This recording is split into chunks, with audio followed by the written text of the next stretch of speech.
and it's put away into an escrow account every single day for 10 years.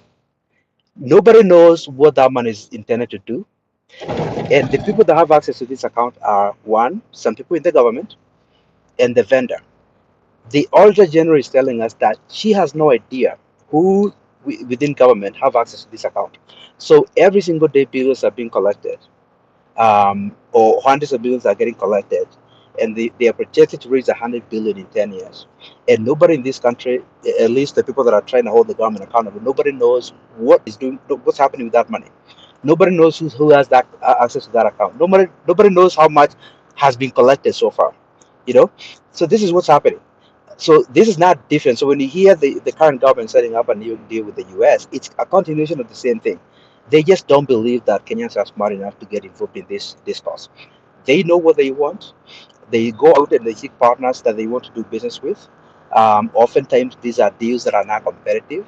How do you know that this deal makes sense for us when we don't even know what they're giving us and we don't know exactly what we're getting?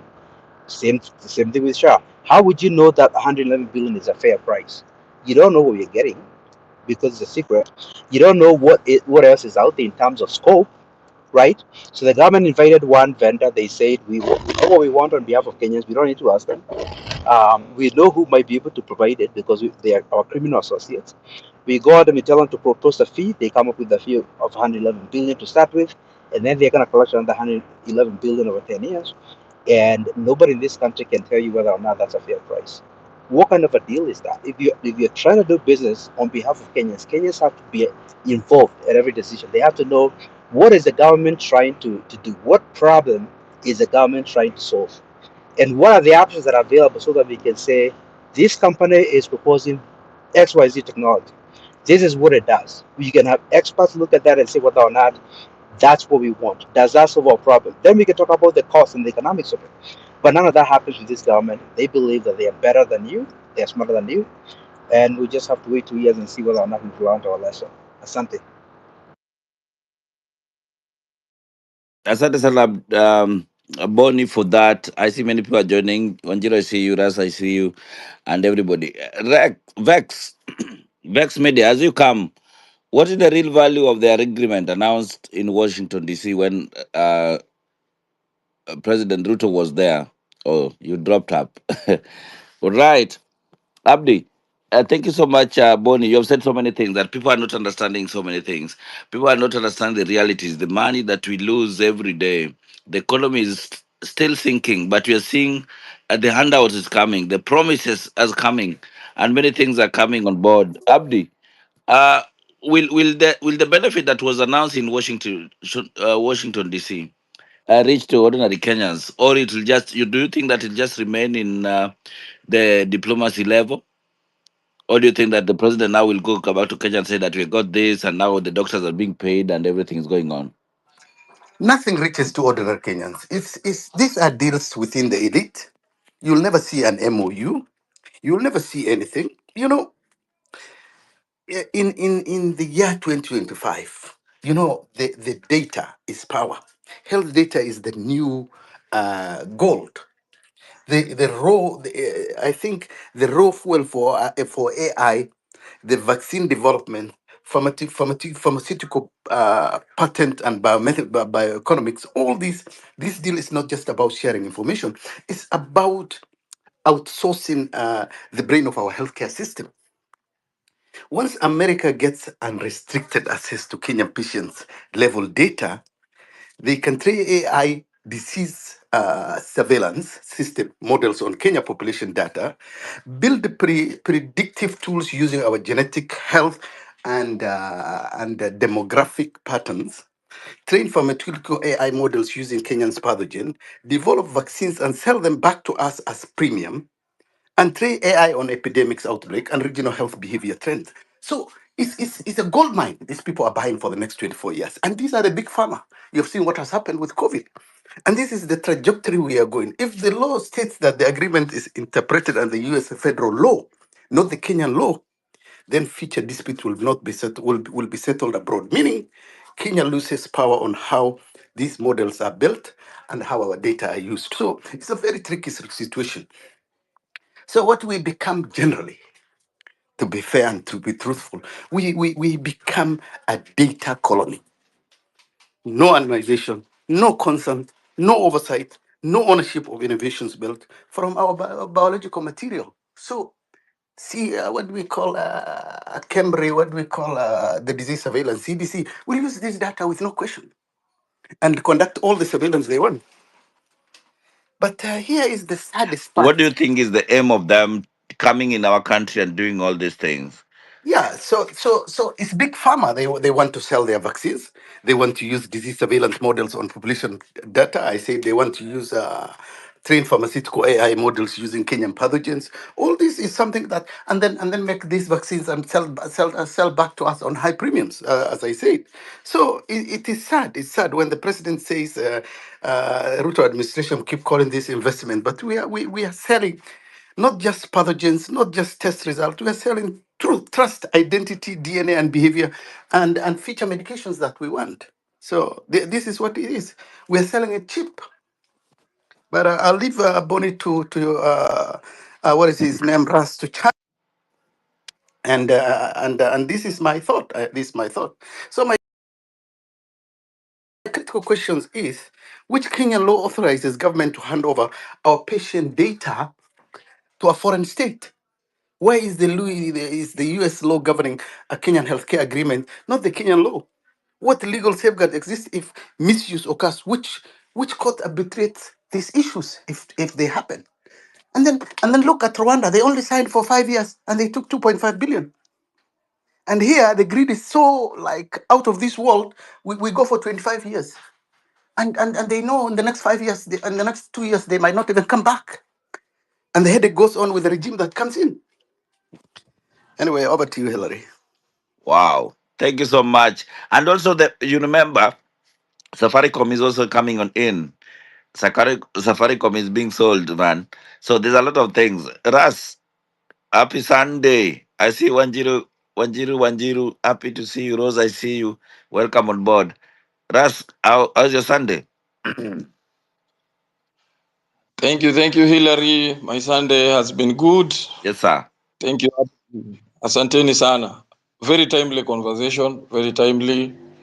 And it's unfortunate that deals are being signed left, right, and center when there is nobody to ask very critical questions on behalf of the country.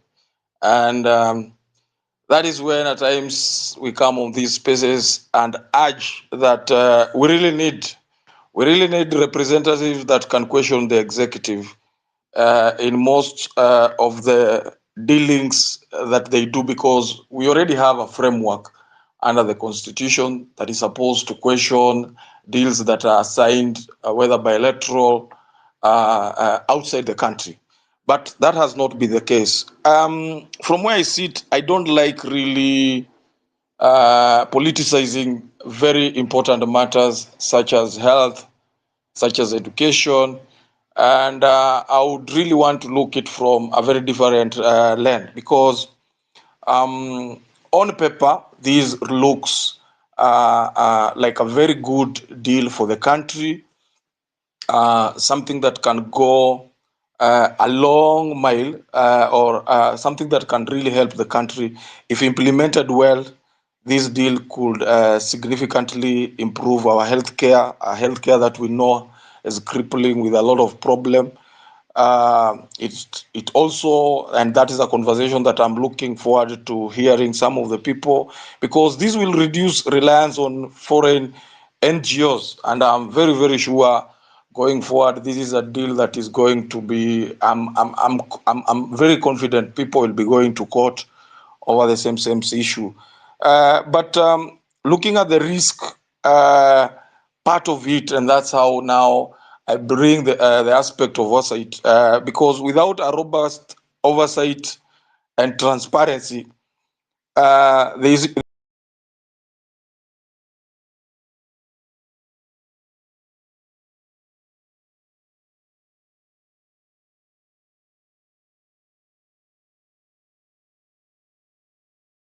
health, Aden Duale, when I think it was Jerry Thome who had brought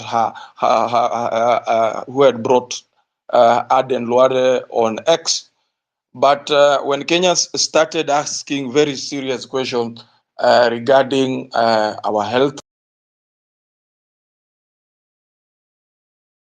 Aden Duale, in his own nature, decided to disappear. So it tells you government is very reluctant, not willing to disclose fully the content of these bilateral agreements with the United States.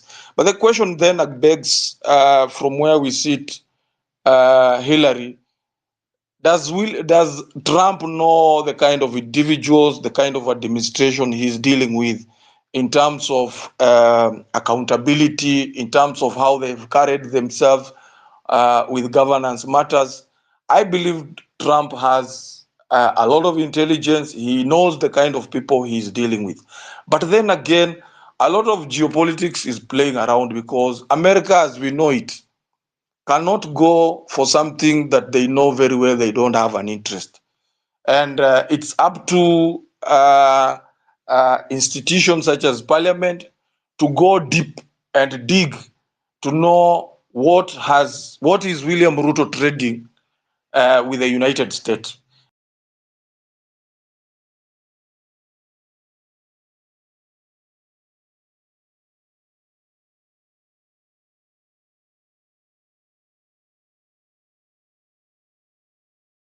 Now, this data mining and all these things were not there in this itinerary. Even Ruto did not appear in the situation room or anywhere. But this was the big pharma that have organized to get this.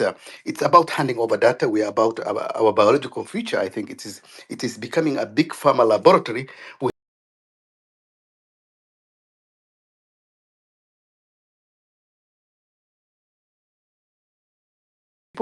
And that's what happens.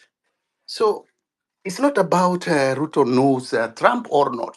No, Trump is transactional. Trump is a business model. He doesn't care what you want to do, but as long as the big pharma benefit from this in terms of whatever they want to do, and it is bio piracy, the piracy for the next 24, 25 years. Over to you, Endelea. And that's why, Abdi, I have said there is need for us to ask very critical question and pressure pressure government to disclose the full agreement. Uh, Exactly, exactly. I full, agree with you. That's why I was telling you now, as a guy who yeah, is trying to aspire for Embakasi, you should ask, as an incoming member of parliament, you should ask for full publication of the documents. We need a parliamentary scrutiny, you know, and we exactly. also need a court involvement, reorganization under the Kenyan law, not the US. I think all these things have to happen. That one is already there, Abdi. We cannot speak as if it is not there. William Ruto, the way he is transacting business in this country, it's as if there are no checks and balances. They are there. They are anchored under the law. As we even talk today, there is a very strong. There is a committee on health matters. Yeah, there are people that are supposed. That is the arm. That is the arm of government that is supposed to oversight the executive. Before such a deal of that magnitude, it has to be brought to the public. Sisi tujue ni nini, but what has been happening in this country, even look at the sale of Safaricom. I am glad Hillary has brought it up. There has been no public involvement. Yeah, everything is just scanty. We are having administration that left, right, and center is.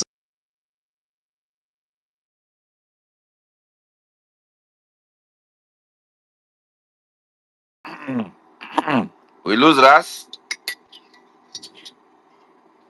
Abdi. Yeah, and Jiro maybe can pick up. Ras. Can you hear us, Abdi? No, I can't hear us.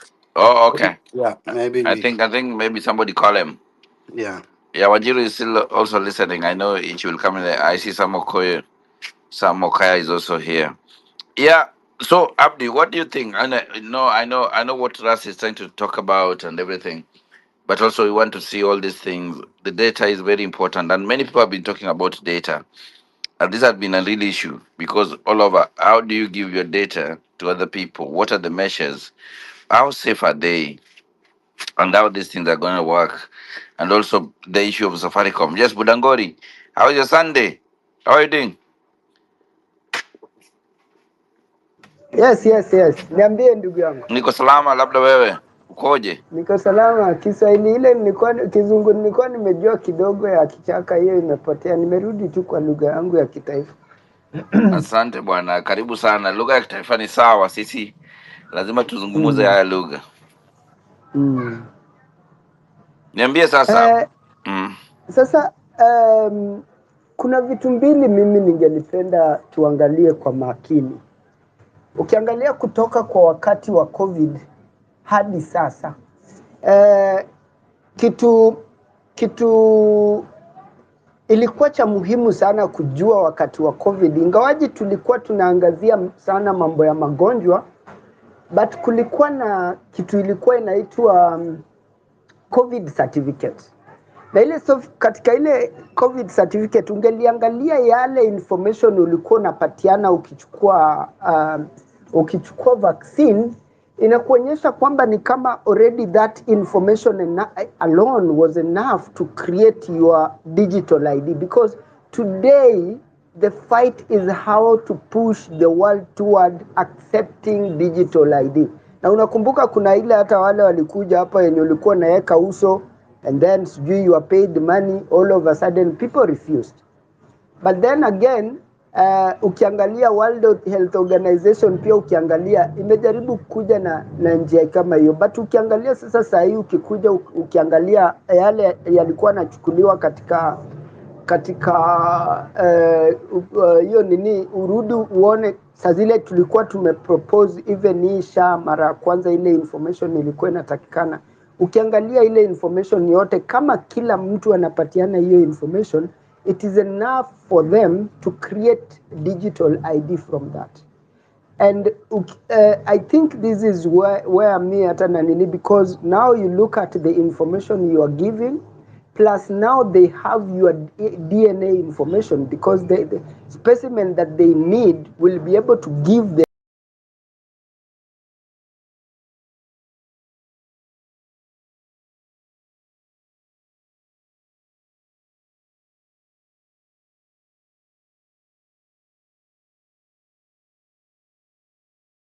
I agree with the people who are talking about people need to really understand, because let's say I was in another forum where people are arguing that this kind of data is already out there. They collect them every day through different organizations. Yes, they do collect them. But when they are collecting this information, nobody is telling you. They are telling you, okay, you want to test your poop because tunaona unaweza kuwa na hii ugonjwa, or your urine, or your blood, or anything for that matter. But there was no consent given that this information or this nini collected from you will be shared with the third party. I think that needs your consent. That need to go through a different process so that the entire nation can agree with it. As much as the president may be trying to do the right thing. And I think for me also I want to look at the government from a different point of view. This is the danger when people try to push too much pressure on the government and try to, like, unapata people asking for services, people asking for this, people, and too much, and hakuna mtu utaka kutoka kwa uongozi. And sasa the government inakaa ni kama mtu amerushwa kwa bahari na ajui kuswim, huyo mtu anaweza shika hata nyazi. And sometimes you end up kenye unaweza shika ni crocodile. Like sasa umejishikilia kwa crocodile kama Trump. At that point, they will ask you to sign anything. Because already ishaanza huku watu washakupigia kelele, haifanyi kazi, haina pesa. Then on the other side they tell you, no, we can give you money, hii service ni mzuri, what we just want from you You can only share, we only need you to share with us some data. The problem is this: the agreement is signed between Kenyan government and American government, the U.S. government. But unfortunately, the people who have the capacity to use this data are not the government official or bureaucrats. It is the pharmaceutical company. Now, we cannot be sure that we know that whatever it is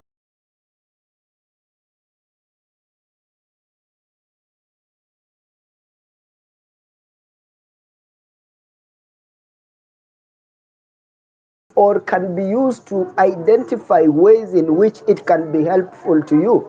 It depends on whether you are giving it to the devil or an angel. For, but that is something that we cannot tell you for sure whether we know the people who are getting this information are the right people or not the right people. And the reason why is this because also you have to be careful because remember during COVID, and if you followed carefully the investigation through Congress, where they were investigating CDC and people like Fauci, and how they deleted their emails, how they were using private emails as opposed to official emails, and the research between Fauci group and Wuhan lab, and when you follow all these things, underneath there was a question: were they doing gain of a function research or not? And if you can remember from the beginning, the people who asked those questions or people who suggested that that is what was going on were labeled as conspiracy theories. But today it has been proven that that kind of research was going on. Now, what is that?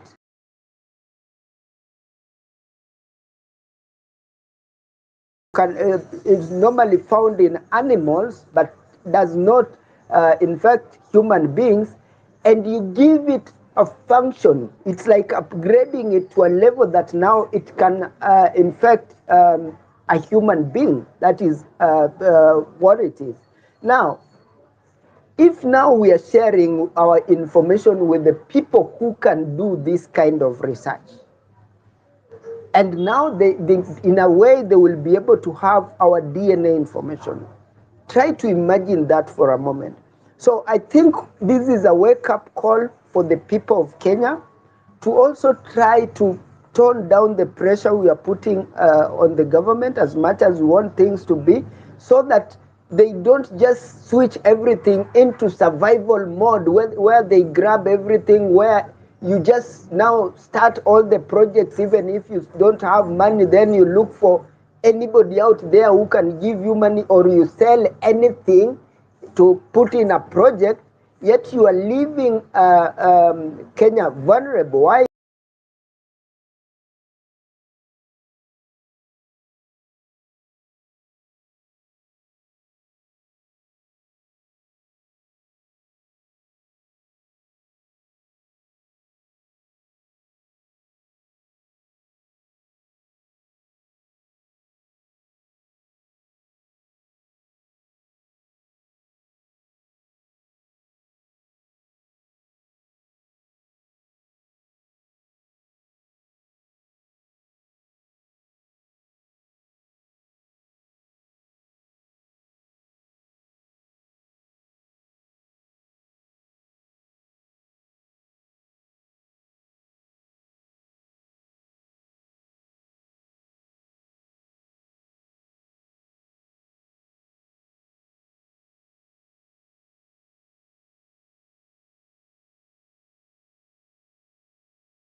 important question, Abdi, kwa sababu you remember Ras, angalia Ras sometimes again, back Ras again unakatika sana.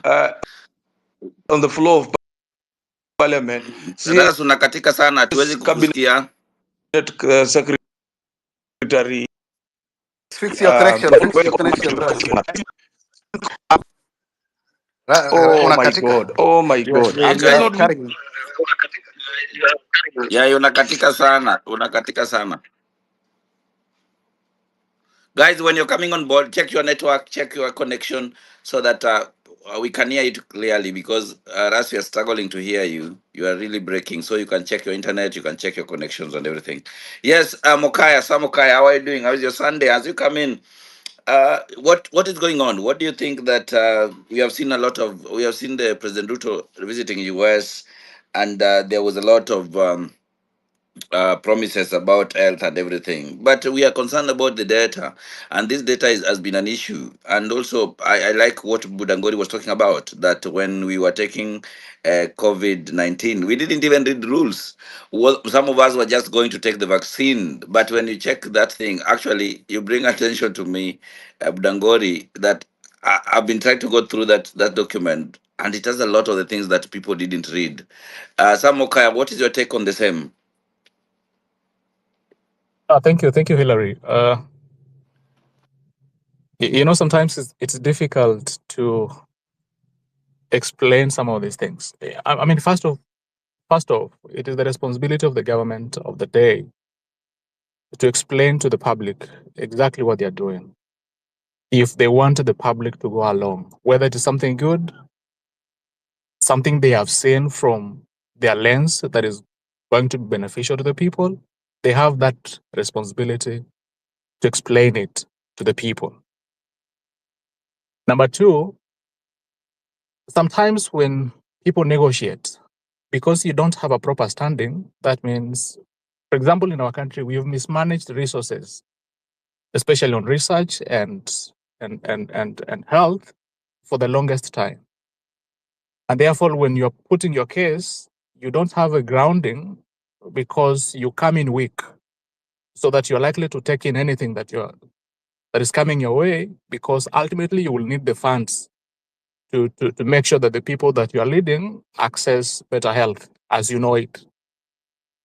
At the end of the day, someone who has a higher standing on that line will override most of the basic principles that you have. And that is why we say you shall have submitted your country to the foreigner who is assisting you.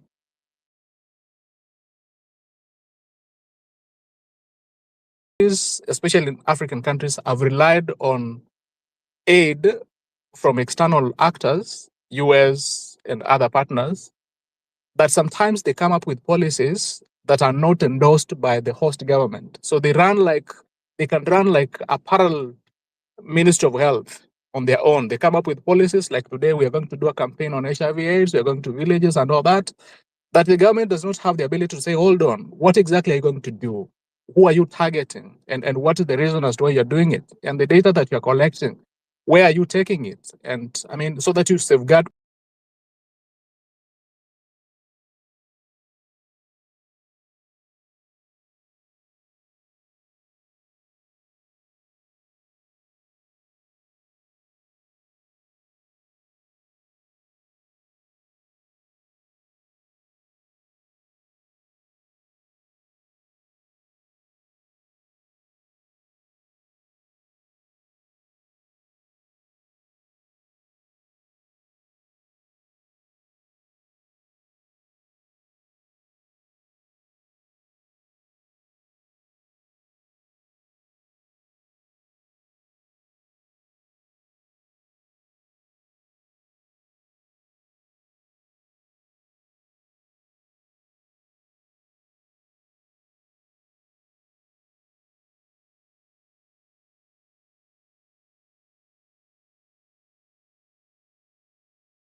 For example, if let's talk about malaria. How many people what are the levels of mutation? What is the efficacy of whatever treatment model, line of treatment that is there currently?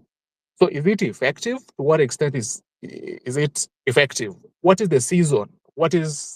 So many things that you look at. So if you're able to get that data. Sam, just a quick Yes, sorry sir. for interjecting you. I think from what you're saying, how confidently do you give this data to a US based health corporation, deal, a clean bill of health, when it comes to safeguarding our genomics and patient data from big pharma interest? Look, because history has never been kind to us, and we have seen it before. Countries provide biological samples, pharmaceutical companies develop drugs, Africa buys back at premium prices. We have seen indigenous plants and genetic traits are used in research. Patients are owned abroad, no royalties return at home. The other thing is about clinical trials are run in the global south. The scientific credit, IP rights, and economic returns stay in the north.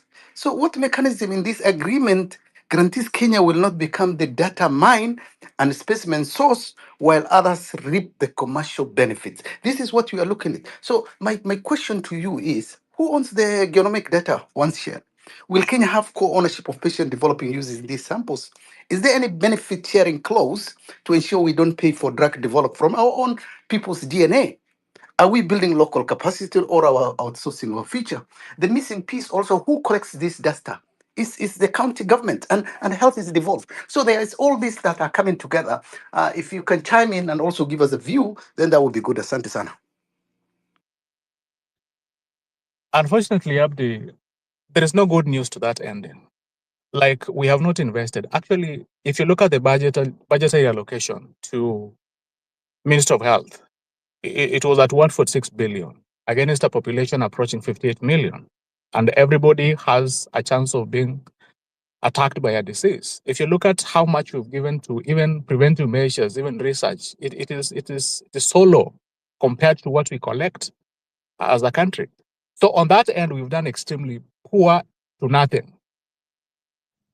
So if we surrender, in fact, in the first place, we are not supposed to have, for example, let me give an example. If in another country, in a Western country, for example, in the US, if a foreigner comes to do anything, the restrictions that are there make it impossible to even talk to a patient. That you have a patient one-on-one and you're a stranger in this thing, it is a miracle. Even the data that is being collected, the model, for example, everybody is encouraged to have a physician, a primary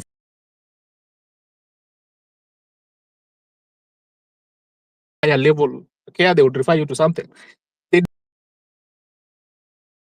That your data is somewhere else, even your name appears on a paper somewhere that you never gave out. It is a serious atrocity against you. So the seriousness that we see on these other countries that are going to harvest the data from us, they are not supposed to be there in the first place. We have invited them because of our mismanagement of the resources that we have.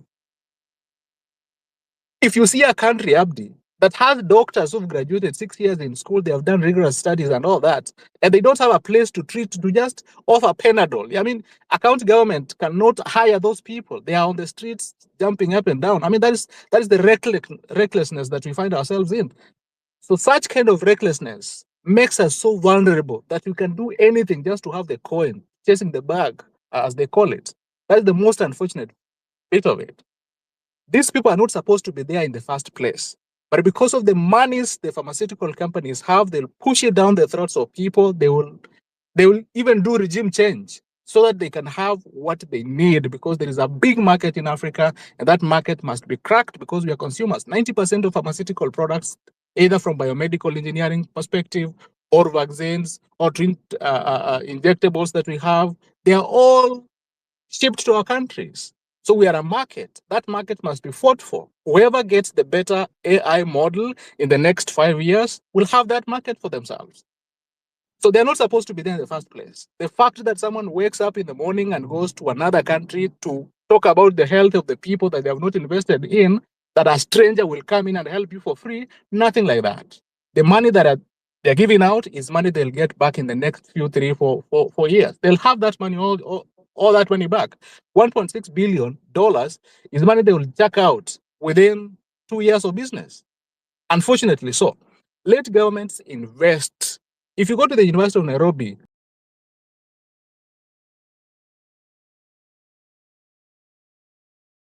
that a professor in a lab that is supposed to be training like 6 people, they only have one because they cannot afford to have another person to assist them.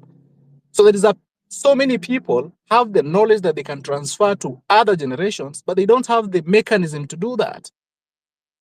Unfortunately so. So until we have a conversation around how are we investing as a country in research, which is very important because that is where the country is headed to. You know, there is a phase we missed. We missed a phase of robotics and animation when it comes to manufacturing. We missed it. We have missed industrialization and manufacturing completely. We are now on AI. If we start on a wrong footing, we will miss it and we'll be consumers for the rest of our lives. Thank you, Abdi and Hirai.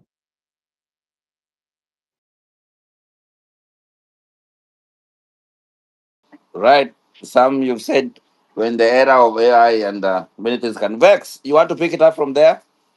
Yes. Hillary, Sam, Yes, how how are are you you doing? guys? I'm good. Yourself? I'm good. Tuko Yes. tunapambana huku.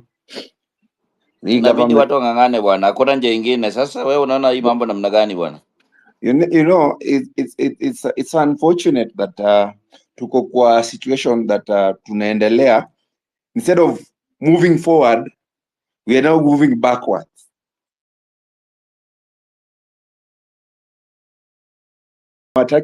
Hawataki tu kuwa reasonable. Like for example, yesterday I really wanted to join that X na nipate mtu hiyo CS akiwa hapo. You ask him simple questions kama on data privacy. Hello? Yes, we can hear you. On data, hello? Yes, unanisikia? Yeah, tunakusikia. Hello? On data privacy, can they clarify specific health data that we will be sharing with the US under which medical scheme? On the legal framework also, they should have, I expected, before they can come up with anything, they can tell us, is the data sharing component aligned with the Kenya Data Protection Act 2019? And what safeguards and what safeguards are in place to ensure the compliance? Just simple things that even wewe ukipewa kazi kama ya UCS, you'll just need to you'll just need to ask some of these critical questions. A consent from citizen. Tunasikia tu president has flown, he's signing a deal elsewhere. Will Kenyan be required to give consent before their medical and biodata is shared with the US? How will the consent be managed? Data and storage pia hawajapea anything. Where will the shared data be stored? Locally kwa servers zetu hapa in the US? Who will remain the ownership in control of that data? Ama tunapeana tu hiyo data and then mtu a pocket bilioni zake kadhaa.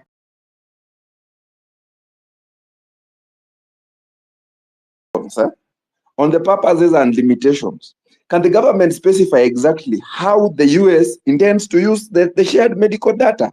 And what are the limitations that exist to prevent the misuse? Because hatuja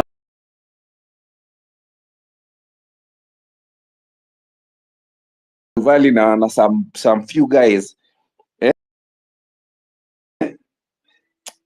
on the purpose and limitation, transparency and oversight. What oversight body have they put in place first to manage the arrangement of that data transfer na protection rights? Hakuna. We've already signed a deal. You have no an oversight or body that will manage the arrangement. On the risk and mitigation, what the potential risk of risk yenye tutakuwa tuna share tutakuwa tuna in case kukuwe na that na nini tukuwe na shida on the international and how the government addressing this risk, ita address aje hizi risks. Just few things zenye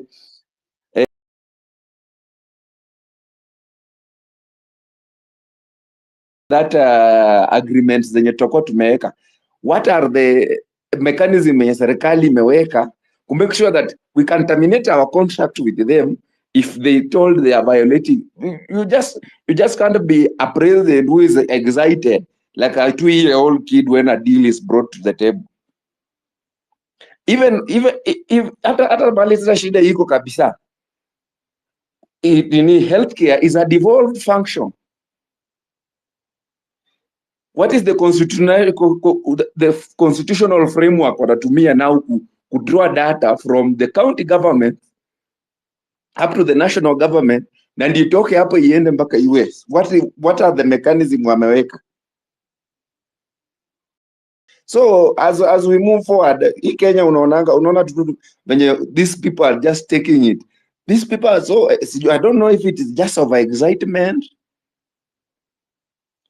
You can't be we can't be we can't have leaders who are just overexcited about deals.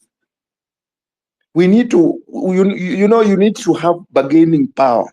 What are your bargaining power in this deal? Which are the bargaining power? We don't have any termination clauses in case the US, you find out that our data imeanza kuuzwa huko dark web, some place of which these things happen.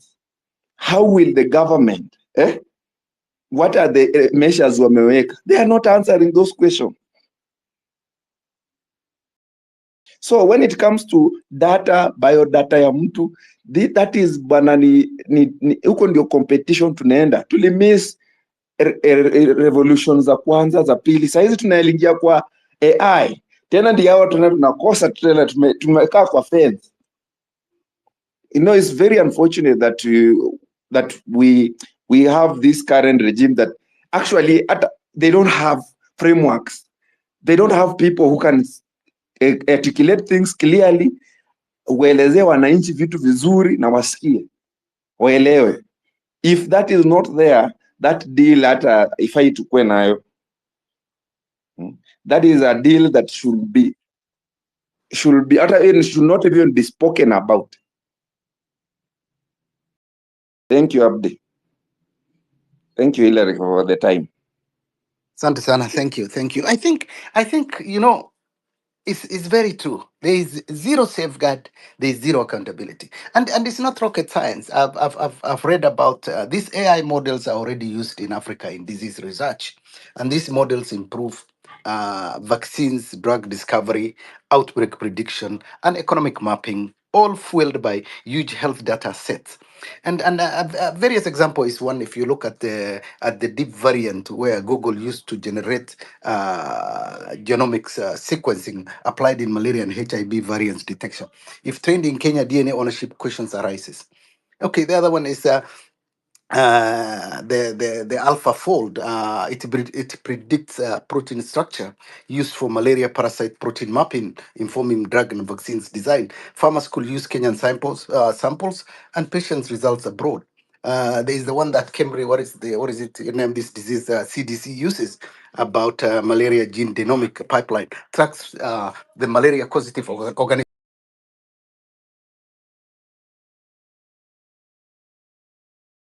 as a new raw material. There is a lot of these things. There's the malaria mapping para-predict AI that's also used, predicts malaria resistance and mutation using DNA data. All this will be shipped and they will come back with us. One other thing that now they are looking at is the HIV model.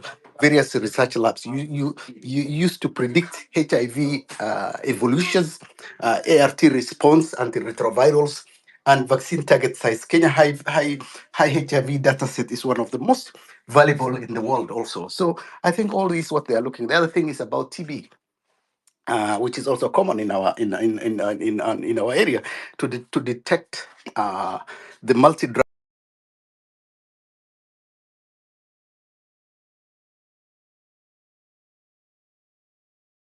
will come into play. Over to you, Hillary.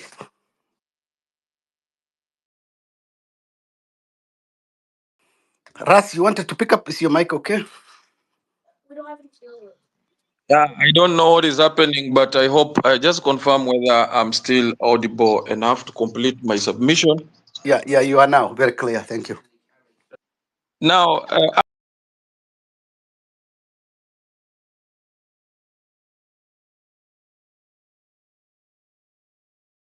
really stop any dubious deal the government is likely to involve itself in. And like I said, we have to put a lot of pressure for government to disclose the full agreement so that we can know the way, because it is important for us as a country, Kwanza, tujue data privacy. Our privacy is very, very, very, very, very important. And this particular deal looks very good on paper. Very, very, very good. And you have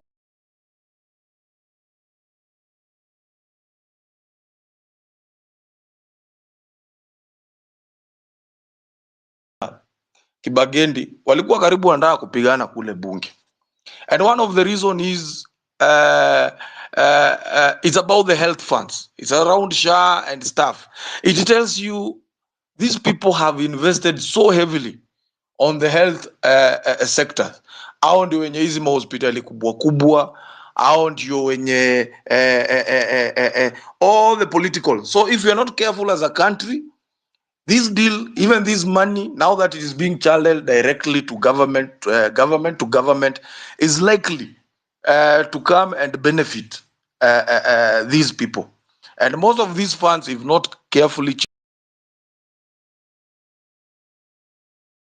that we have seen them do that. Yeah. So it is important, very important for Kenyans to make this noise. Remember, it took such kind of noise for us to stop deals such as Adani. You remember very well. Uh, and Adani was happening like this. They didn't want to disclose anything. It took a Kenyan to bring forth, and I really loved that guy. I really loved kwa sababu nakumbuka hata hii story, hii health, hii story Amenya ndiye alianza tu hapa online kutuambia something is likely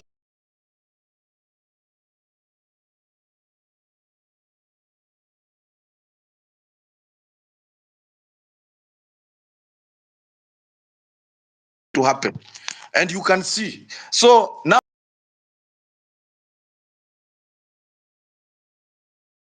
demonstrated to them by William Ruto, let them sit pretty well. They don't question. William Ruto will get funds, and these funds he will give them part of these funds to campaign. Atawapei pesa, ikikuja atawasaidia, na wengine wao atawasaidia kuchaguliwa by simply compromising institution hapa na pale. So as a country, Kenya is intentionally being failed. Kenya is not governed; it is auctioned. And when we say it is auctioned, Abdi, you have seen our mineral wealth being drained. Yeah, they are in the hands of foreign interests, while locals remain hungry. Don't forget that Turkana there was oil, yet there is no water in Turkana. Eh? Hiyo deal ilienda tu, wakina Nanok siku hizi wanafanya kazi State House. Yeah? We are not being told what happened to the oil in Turkana. In Kwale there is titanium. In Kitui there is coal. In Kakamega recently we are being told there is gold. You have seen all these as our people continue to walk barefoot, our mother continue to die in maternity wards without oxygen. Our children in slums are drinking almost sewage. When people are cutting deals zenye wanajua tu vizuri, they are not coming to benefit the people. It is coming to benefit the empires they have built.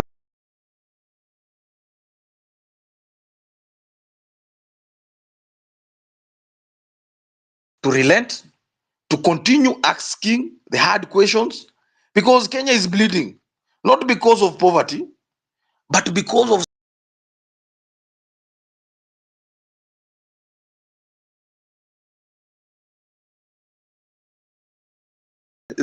such. And let us not forget even Safaricom. Very important. Yeah. 15% stake in government being sold to Vodacom. He deal. Parliament is not questioning. I saw the cabinet secretary Mbadi, National Treasury, saying that the proceeds will be used to for the National Infrastructure Fund. Let us remember this is the fund that William Ruto alienda bunge akapewa standing ovation na wabunge. So it tells you these Kwani are people. sio Ruto alinunua hiyo kitu? Unaona vile umesema sio Ruto alinunua. Wewe unajua tu vizuri ni but we are being told even the value, the current value of this 15%, because I had the argument by one time he was the park chair, and Ndindi Njoro. I don't know why Ndindi Njoro has suddenly become clever, but he was asking very serious question regarding the sale of Safaricom shares. Hiyo pesa yenye imeuzwa saa hii it tells you hii si watu wameuziwa, ni watu wameunda bilioni kadhaa katika hii. Kenyans should remember this is their company.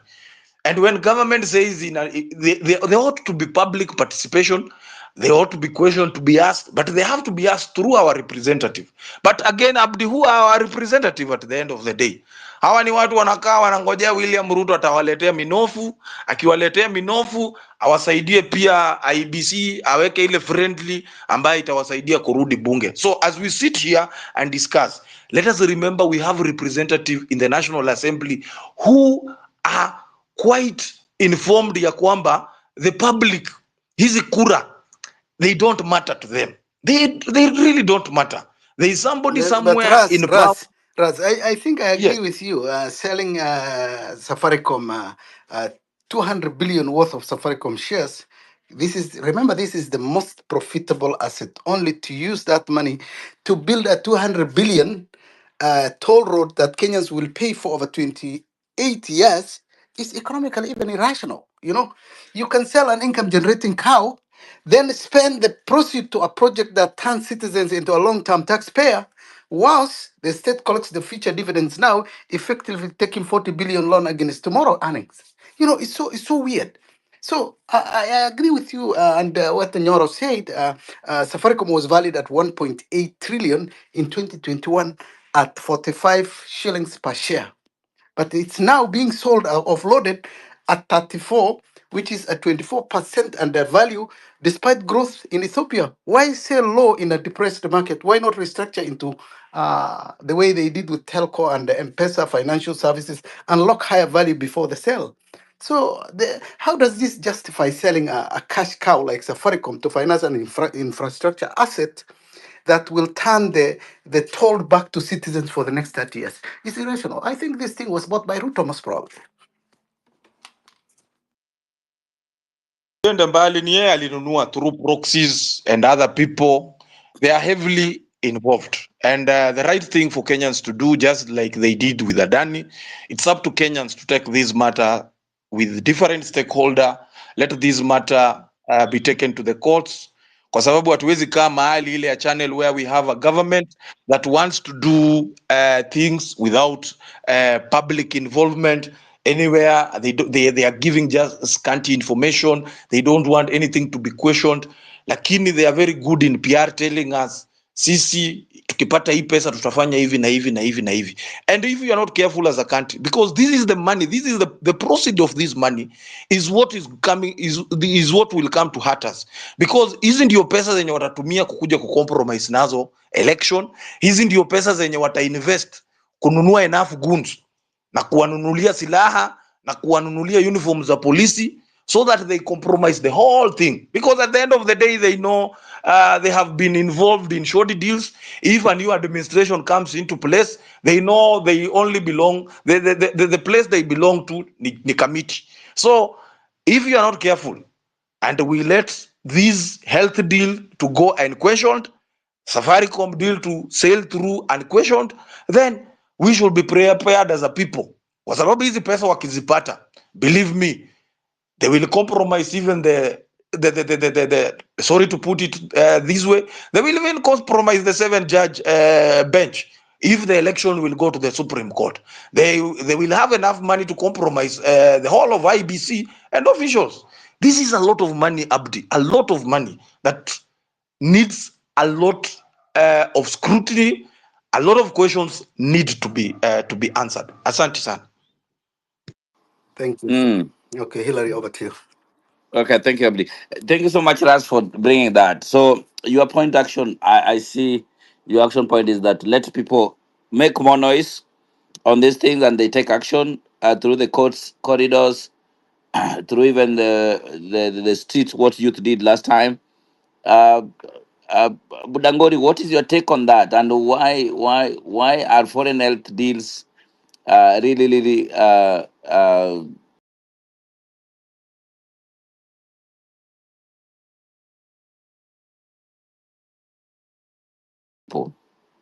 Budangori? I mentioned something. I'm not very smart, so sometimes my explanation doesn't make me to pick something. But I'm trying to find a way in which we can balance, because we need to put pressure on this government to do the right thing for the people in Kenya. But also we must find a way in which we can bring that government closer to people and not always running away from the people. Because, for example, there was a question that was, I tend to pay attention to things that maybe don't make that sense, like screaming headlines of Safaricom and blah, blah, blah. But there was something that was mentioned in another forum,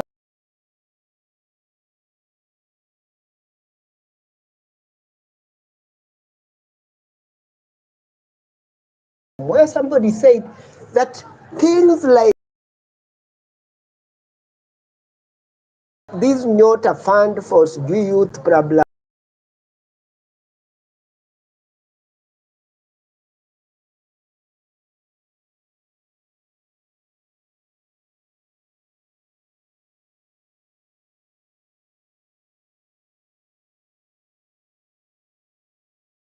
used in a way that was not intended to try to control the pressure that the government is facing. My assumption, don't take it to be true.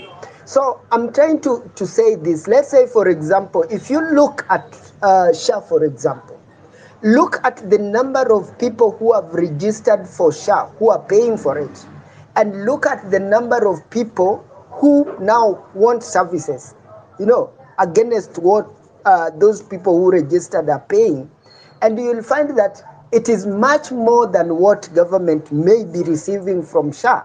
Then you see, now here's a situation where you've come publicly and told the people, because you are under pressure, you try to control the nation. I think where Ruto has reached, it is impossible for him to say, yes, I'm a good swimmer, naweza swim kwa hii river na ni cross. Hata akipata crocodile katikati ya maji anaweza ruka juu hiyo crocodile. That's what I'm trying to say. And so saa hii hata unaweza pata pesa imetoka hapa, imetengeneza barabara mahali fulani, that ukienda kwa budget, there was no money budgeted for that. And when you go to Auditor General report, these people will not write that yes, pesa yenye ilikuwa hapa ndo tumeweka hapa, yenye ndio tumelipa kwa SHA mahali haikutoshea or something like that. So the question then I ask myself, why would you want to spend money, for example, kwa Nyota things, if that was intended, was not factored in the budget? It could be that you are doing that because you're under pressure and mostly coming from the youth, and you want to find a way in which you can bring these people on your side. Maybe the wrong way, but what I'm saying is that what is triggering this is the pressure. Now, can we as a nation now try to find, because most of the time when we talk as Kenyans, we look at the negative, and sometimes something has not happened and we say, this is what I believe will happen. This is what I believe will happen. And just like right now, we are in a very Buddha, complicated Buddha, situation. let me just No, come into you. I think Abdi, I Abdi, yeah. Abdi, my line of thought might not, like I I just said, want to I bring tend to, I just want to bring you quickly into an order yes, but my problem is about the this. pressure. No, no, it's The okay. I agree problem with is you. this. I agree If with you you. interrupt me, you I, will interfere with my line of thought. When I okay, come back, I will have okay, go forgotten ahead. whatever I wanted to say. So Okay, just be kind, please. okay, go ahead. So what what I'm saying is this. We need, in a way, just like we are here in a group, you might be doing things the wrong way. But I think we need to find a way in which, because, like, let's look at even the parliament itself. Why is that parliament corrupt that any leader can buy the entire parliament? I ask myself that question because for you to become a member of parliament, you will spend up to 100 and something million, or in some cases, in some places, you might even spend 200 million. Now, these people, when they come to parliament, let's say, Abdi, I elect you today, and you've spent that money that probably you borrowed from the bank, that if we calculate, by the end of 5 years, we will not have repaid that money. Where do you get it from? That basically means you have to hold that government hostage. Whatever they want to pass or do, they must give you something. You're not there, no, you're no longer there, because otherwise, by the end of your term, you will be bankrupt. You will be auctioned. So these people don't need even for the government to approach them to say, buy me. And once you look at it like that, it means that as a people also we are contributing. Let us not forget this. There is also a lesson from our side that we can learn and ask ourselves, how can we do politics differently so that we don't put too much pressure on our leaders, and leaders don't put too much pressure on the president, and then we have a situation where now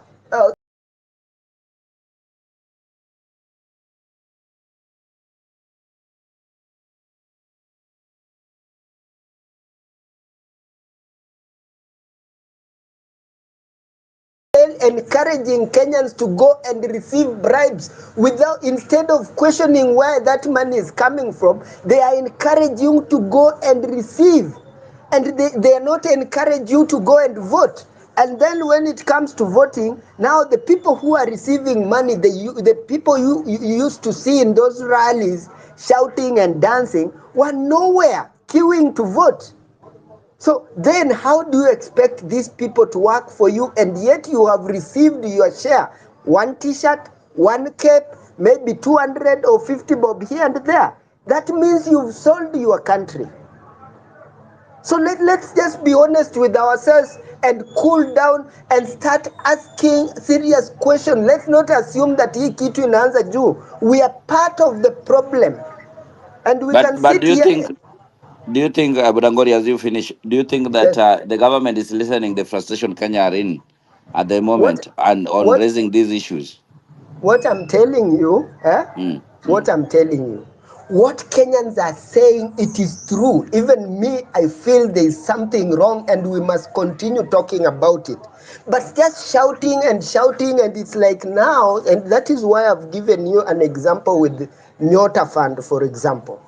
It is a good idea, but why wasn't it in the budget? Why do you think later on the money has been diverted? Yes, we know the youths need funds so that they can be in initiative geared towards the youth project that can help them improve their life. It's a very important thing. But the question then you must ask yourself, why Mm. wasn't it factored in during the time when they were working on the budget? But if you are to ask again another question, what purpose does it serve right now? If you look at it critically, you will understand that the reason is because they understand that the youths are not satisfied with whatever the government is doing. And so these are things that they are doing under pressure. Wacha tukuje na hii tuweke hapa vijana wafanye hii, hata kani watu wa bodaboda wawili wapate pikipiki wafanye nini, wale waanzishe hii project hivi, but they are not properly planned because we've not created a situation where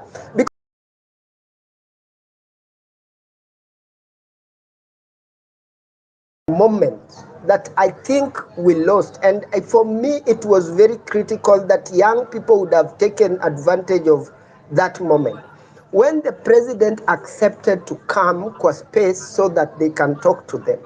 And some people actually had clear things to ask the government, to demand from the government, and they were very clear. And they made perfect sense. And the things we are talking about, it felt to me like I was being represented by the youth, the Gen Zs, more than even my member of parliament.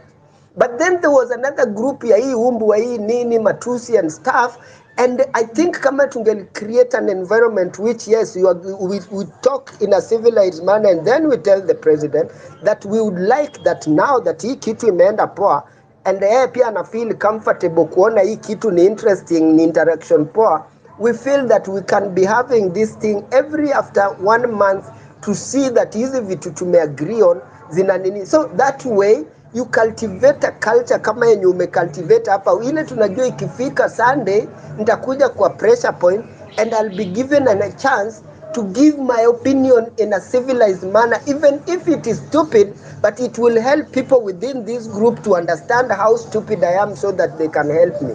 Thank you. Question to you. Question to you. Yes. What is your big worry? What is your biggest worry about Kenyan future? Jobs, debts, and cost of living, or loss of national assets? My biggest worry is that we are not creating a conducive environment in which, let me tell you one thing, Hillary, that I believe.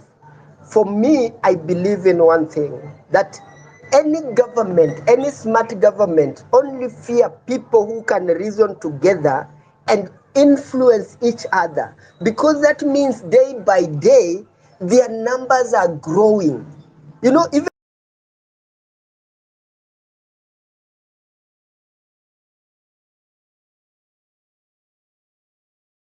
think Uhuru will accept defeat because in 202. It's because the number was so wide that hakuna ujanjakani ingelifanya to rig that election. And it's because if you look at the politics at that time, as much as people are against Moi and people are fighting, but people are very clear, like hii ndio kitu tunataka, like for example when they wanted multi-party democracy, then ungelisikia hiyo ndio kitu wanafuata mpaka wanaachieve hiyo. Ukisikia wanataka hii tunafuata, so mind ya nchi inajua this is what we are pursuing, inapata good numbers that the government cannot do, and that is why unaona even kurepeal section ya katiba, it was easy for Moi to accept against his will, because alijua no, hii kitu iko na numbers that I cannot ignore and the channel that hao watu wanatumia. So I think yes, there was a pressure, kina Orengo, kina nani Muliro, people used to do whatever they do, but at the same time, if you look at the things those people used to do and the things that are happening today are slightly different. And also Okay, you have to okay, we understand had that you. Okay, yes. perfect. Thank you. I just want to reiterate that to add on what we are talking about is monies that are even in the budget, they are being moved, you said, around casually. And then they throw Nyota Fund at youth. 25,000 shillings is nothing actually. It is basically lunch money for many of these youth outside and expect applause. This isn't about empowerment. It's all about William Ruto's destruction. The real issue is theft, misappropriation, government funding without discipline. We can't run a nation on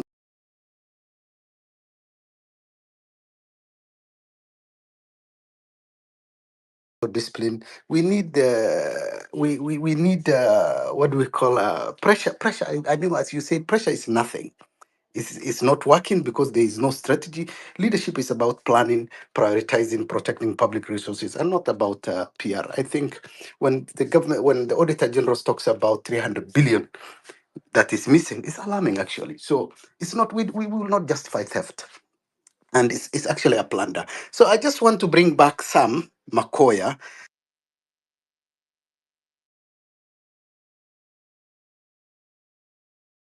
Abdi, you went silent. Before some come in, Wanjiru, how is your Sunday? What is your take on this? On the president travel to US, the promises that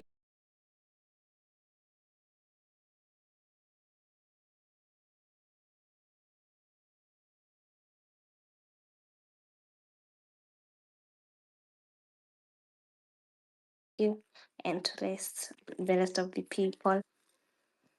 Ooh, we're here to even start. I think it has been a successful week. If he can walk the talk, of which we know he can't do that. The big question is actually on the sale of data. I think Abdi has talked about it very clearly, but it's still something that we should actually discuss. Selling, our health data, our specimen for health, as to the states. I think that's the most evil thing that has happened this week. Despite of everything else, and it did not only come with a few cents or a few coins. It came with allowing the U.S. military to even also operate in Kenya. And I think speaking about it because I feel so strange. It's so strange what happened, the sale of data. People can say, yes, it has been 60 years and it has not been used, but it's not a coincidence.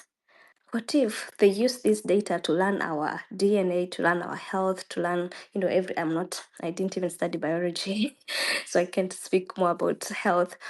But what if they use this specimen, our blood test, our DNA, our everything that can actually be used as a specimen and create a disease? Another COVID might be on the way. I'm just being a conspiracy theorist on this, but what if they try to earn this and bring a disease that can actually swipe away the entire Kenya? Because with the specimen they have, they can actually draw out the data and draw out the graphs of what can happen in future. This is definitely selling our sovereignty. This is selling, ni kama mtu akuje kwetu alafu auze the roots of our home. That's really bad. I think we should have been consulted, because this is data for a lot of people.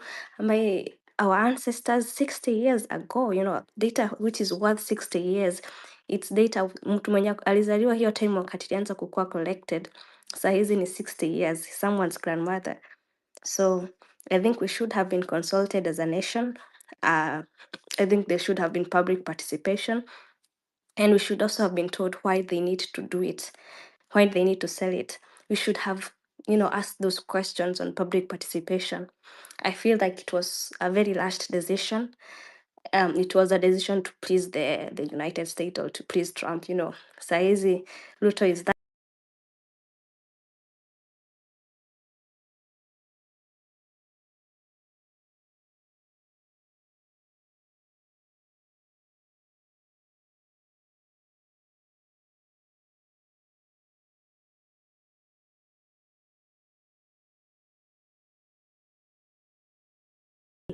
He could have been at least namba 10 huko, tuseme okay, hata Tanzania wameuza yao, hata data yao. Seriously speaking, South Sudan, they have not even sold their own data. I'm just speaking of the poorest Even countries in Rwanda sold for Africa. 5 years, okay? 5 years. But these guys sold us Hii for tu 25. ameenda juzi. Yeah. Rwanda gave their data for 5 years for 1.2 billion. But Wameenda kuuza East Africans. but your president sold us for 25 years. That's the saddest part. 20, damn. 25 years. Hata sina maoni. Honestly speaking, we lakini in 25 years, because he knows he'll be in power for 25 years. That is also something that we are not ready to speak. I saw alituita wajinga because of saying that, but the way people are speaking and the way he's speaking, he went to Kiambu the other day and he was like, what if in the next 20 years mnaona kukiwa aje? In the next 30 years kunaona. He wants to be in power. So I'm not even shocked for 25 years, but we have to do something. What I would ask, can we actually go to the courts and nullify these, tuseme hatukuulizwa kama public participation? Because I'm actually concerned with public participation at this point. Does it even work in this nation? And how is it even conducted? Because it's not working at all. Anyway, apart from that, I really would like to comment on something that is happening in northern part of Kenya. I've had several DMs. I think we should be concerned on the drought that is going to hit us. My DMs, kuna somebody saying, I think Northeastern is facing a lot of, not Northeastern, hizo sides za Marsabit, nini, they are facing a lot of drought, and wanyama wanakufa, these things are not happening that the way they should be happening. So I think we should also be talking about it and long-term solutions on how to stop doing this band-aid. I'm so tired of, putting a band-aid on every occasion. Mtu amejikata, badala ya kidonda iponye unaweka band-aid in, unagoruza tena. So we need to discuss on issues on concerning the drought in Northeastern as well, because it's concerning. This has been happening for 60 years. Nothing has happened. Do we continue being the nation where we have food, we have resources, we have water, we have everything, but people are still dying of hunger? Um. Anyway, back to you, Abdi. Yeah, I'll yeah. There's, speak there's later. there's another thing I just want to ask you as we bring also another Dr. Kimani as he also comes in. We heard about the Foreign Affairs PS. Is he called Korir? He chose to stand with Batuk. If Ronyo knows, Batuk is a British Army unit in Kenya. They are mostly in Doldol and areas in Laikipia, in Samburu, and they are around in Isiolo and those areas. And Batuk, despite serious allegations, there is a lot of very serious allegation about the British Army in Kenya. It is not just about diplomacy. It is what the PS did is about the betrayal of the victims. We are talking about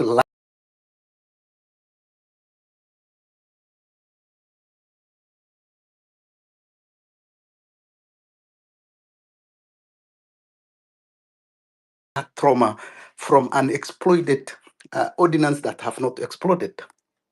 That is killing children and maiming children in Doldol and Aches Post, and also environmental damage in Isiolo Samburu, and compensation cases drag for years. To look up on the camera and defend Batuk without addressing those injustices, I think is reckless. Kenya isn't a dumping ground for foreign militias. It's leadership means standing with the people, not bowing to interests. Our land, our dignity, our victims deserve protection, not silence. I think this is one thing that really made me very sad.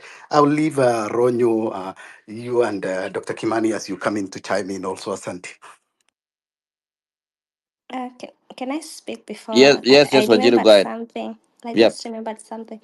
Yeah, as Abdi was speaking about Batuk, I also read an article on New York Times that was speaking about how Kenya protected some people who were actually harassing their workers in Saudi Arabia, and the Kenyan officials literally protected them. So they were saying the president, Ruto, is protecting people who are mistreating people in Saudi Arabia. They are mistreating Kenyans. So I think what comes in my mind is the perfect facade of Kenyans being so friendly to the other people. Mgeni kwanza, nyinyi wengine mtabaki huko nyuma. That idea of not charity starting from home, but being over friendly to foreigners and to foreign people. I think that's what is happening. Because how do you explain?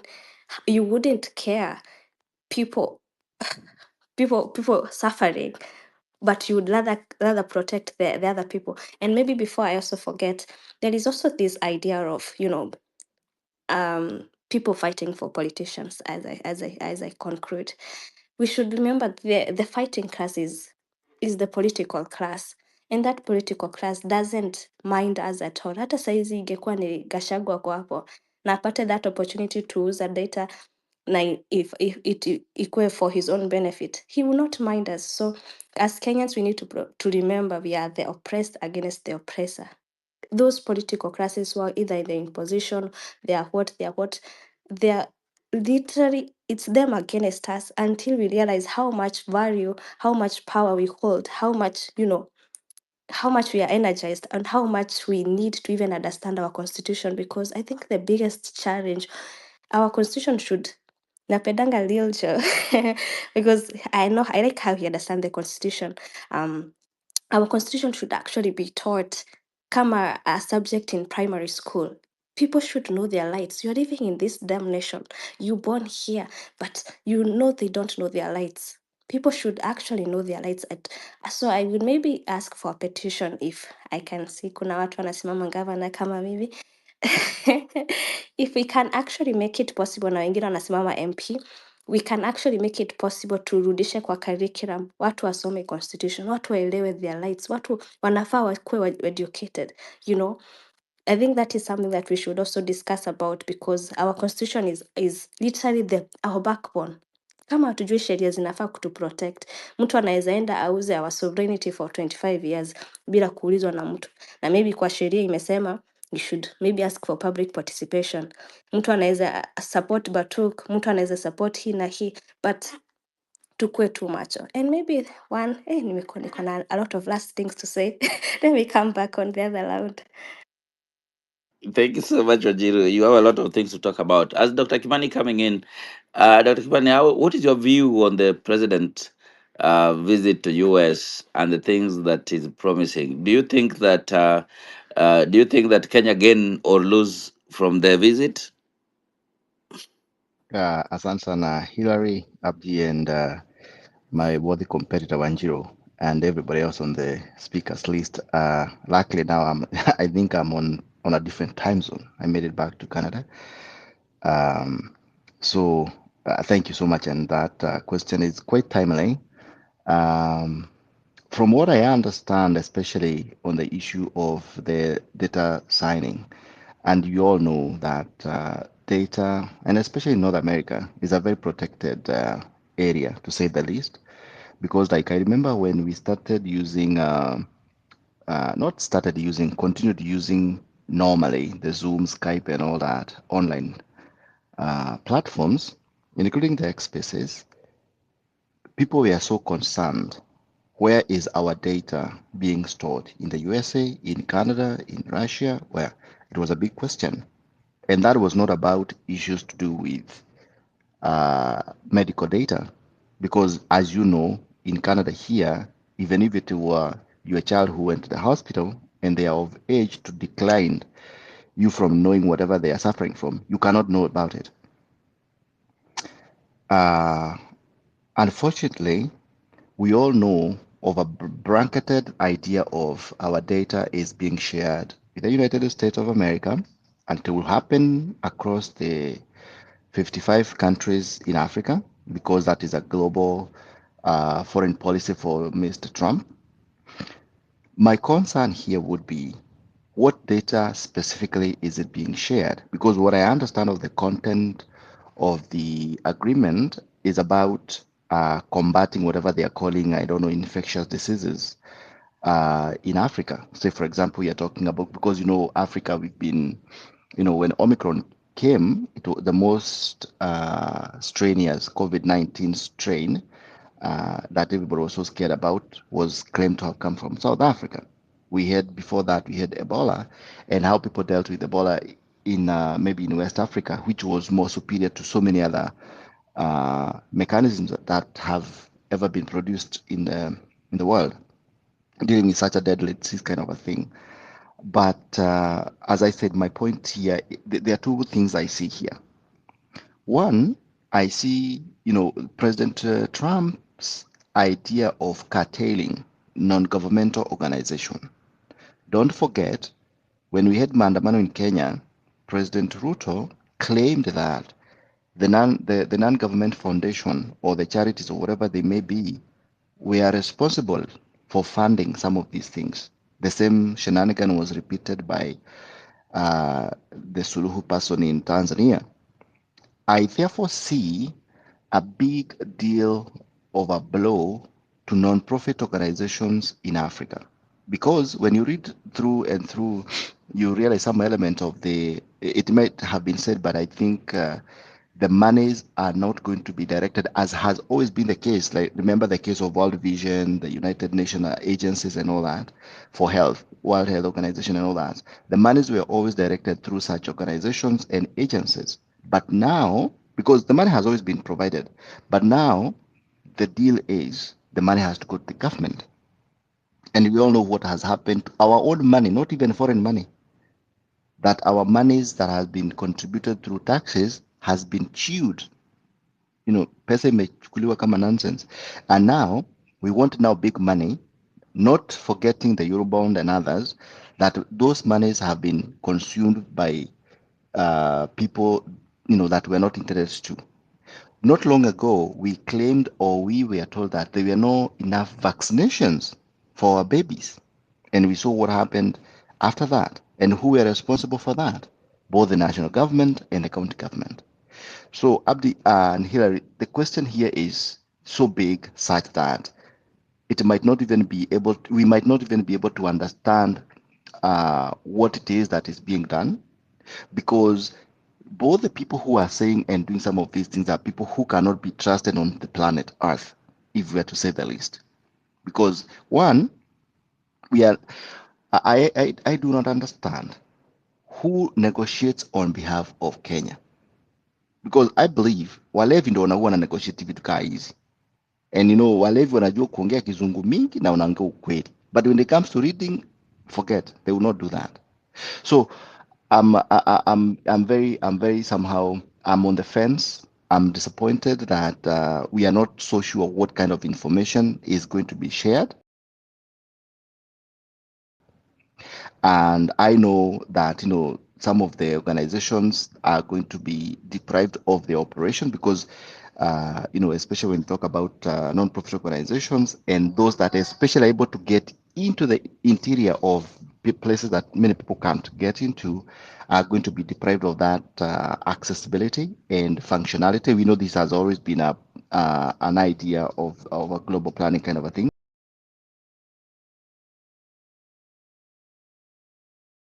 Towards that, and it's a huge thing, to say the least. I think I'll stop there, here, and then I'll come back, but I would also want to say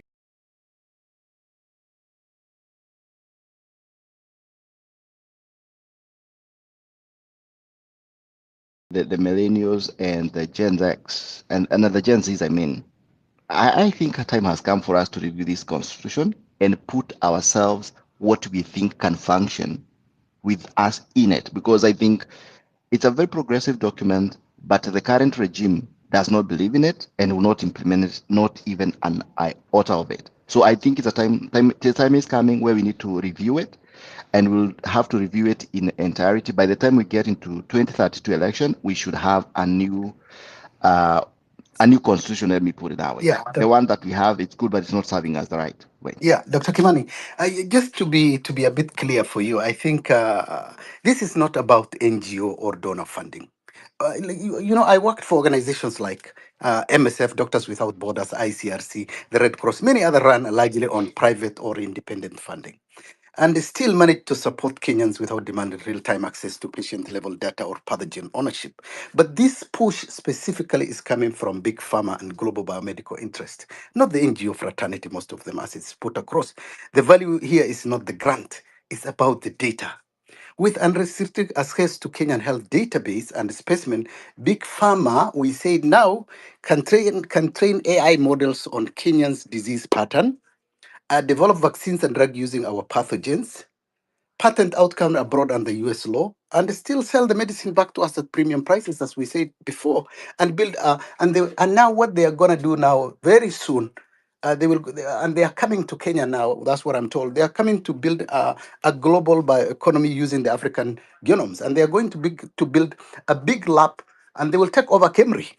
So this is the reality, and what I'm just told now is also that's why I was telling, saying what is his name, some also to come in and Boni as they come in. I was also told that now the next step after this health data is not isolated; it's a fit pattern. Agriculture and livestock is the next.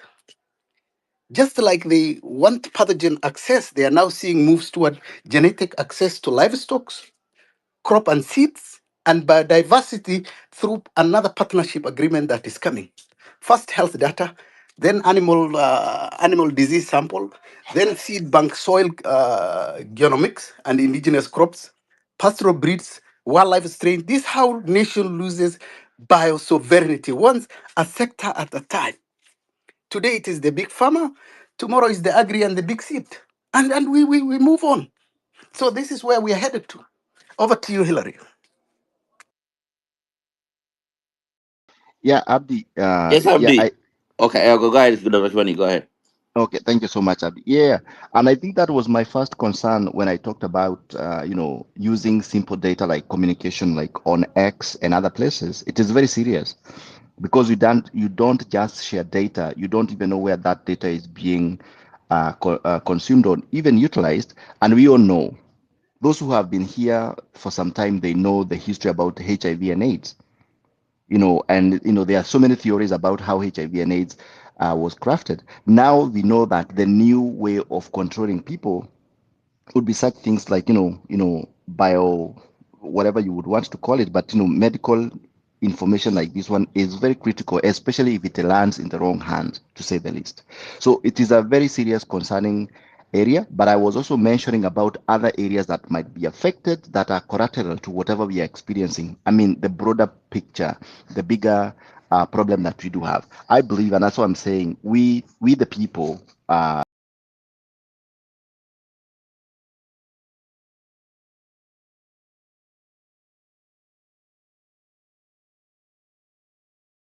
all means. We know, like, for example, if you're talking even the shisha, whatever, it is not functioning, but people will also want to say it is working and taking all the other things that are there in the world. So, yeah, Abdi, I agree with you 100%. This is not the right move, and we need to, again, interrogate it further, but it has to be done within the confines of our constitution. And if it is not functioning the way we want, we need to have it an overhaul. Thank you so much.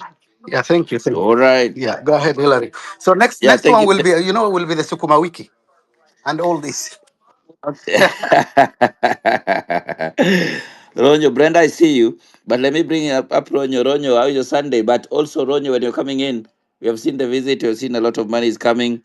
Uh, do we gain anything? What did we gain? Or what did Kenyans gain? And what did we lose on this state visit? Thank you so much, Hillary and Abdi. Can you hear me? Go ahead, go ahead.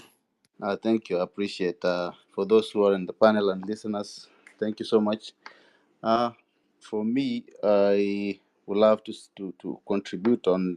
Probably, I might repeat what some other people have said because I came a little bit late. But you know, there is something that I think Bonnie and also Wanjiro has said.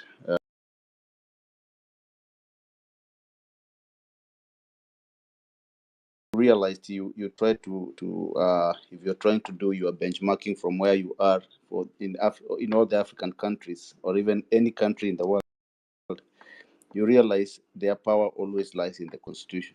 You look at what is happening in Tanzania; they cannot do anything.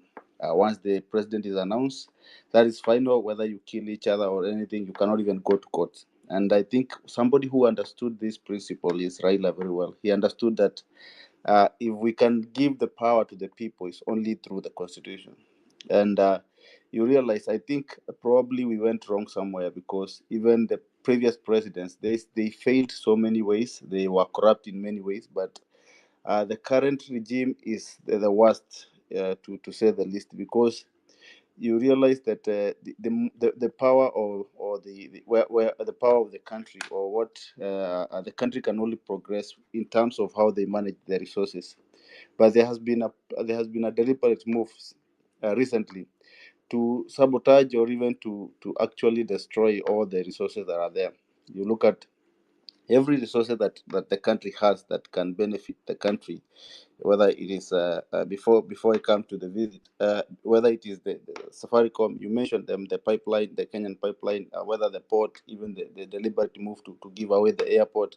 So everything that the country has, and you realize even the visit now to the U.S. And because they pulled back the U.S. aid that was there, and that was a big blow to most of the African countries that depends with the West.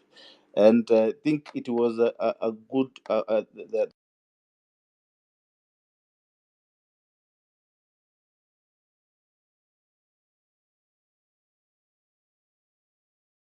now they can come back crawling to us, and then we can give our demands.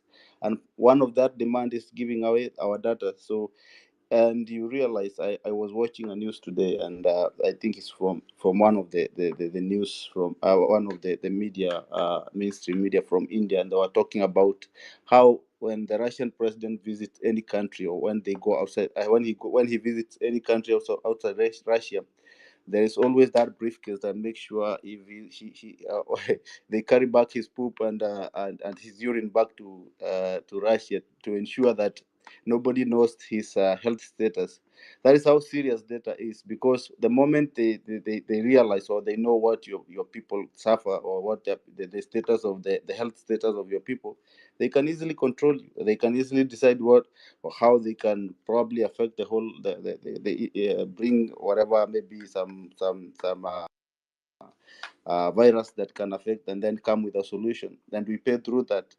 So the visit to the US does not benefit us at all, and it is actually coming at the point where I think few days or few months to to general election, and the government is suffering from this idea of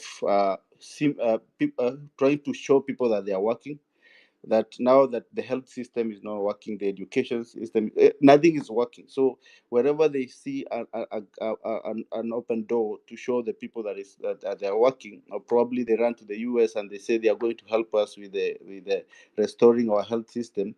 No matter the cost, we are the first one to sign that deal. So no matter the cost, even without thinking, even without public participation, asking people that we are going to give your data to a foreign country, you just put your pen and you sign that deal, and then you sell off your people. So this is something that is not easy, and it's not something that should be taken lightly, because uh, we in a way we pushed out the colonial masters, but now they're coming in a new way to colonize us, because they will have our data, they can decide whatever they want to do with it. And now some people who are very who are very have their own interest and not the interest of the people at heart. When Raila died, the same day this person signed deal, signed went against the will of the people, and they signed these bills that they were signing, but nobody talked, nothing happened. And you realize the constitution has been protecting the people, even the resources that we have. But now they signed the land deal. You are seeing what is happening in Kakamega. The gold is there, and the people are being pushed away, and nobody's. They will extract that gold. Nobody knows where it will go. It will not even benefit those people. So we're having this housing project that is being pushed at the, even when people are against it, they are being pushed there, whether you like it or not. They are deducting the civil servants salaries, whether you like it or not, and they're giving you, they're actually giving people what they don't need. They are not even listening to what people want. So it is us, the people, who should decide. We have a beautiful constitution that is really protecting us, but there's a deliberate move to make sure they undermine the constitution, to make sure it serves them. Because you realize anytime they want to do something, they're having to go to the constitution. They will change something, and then this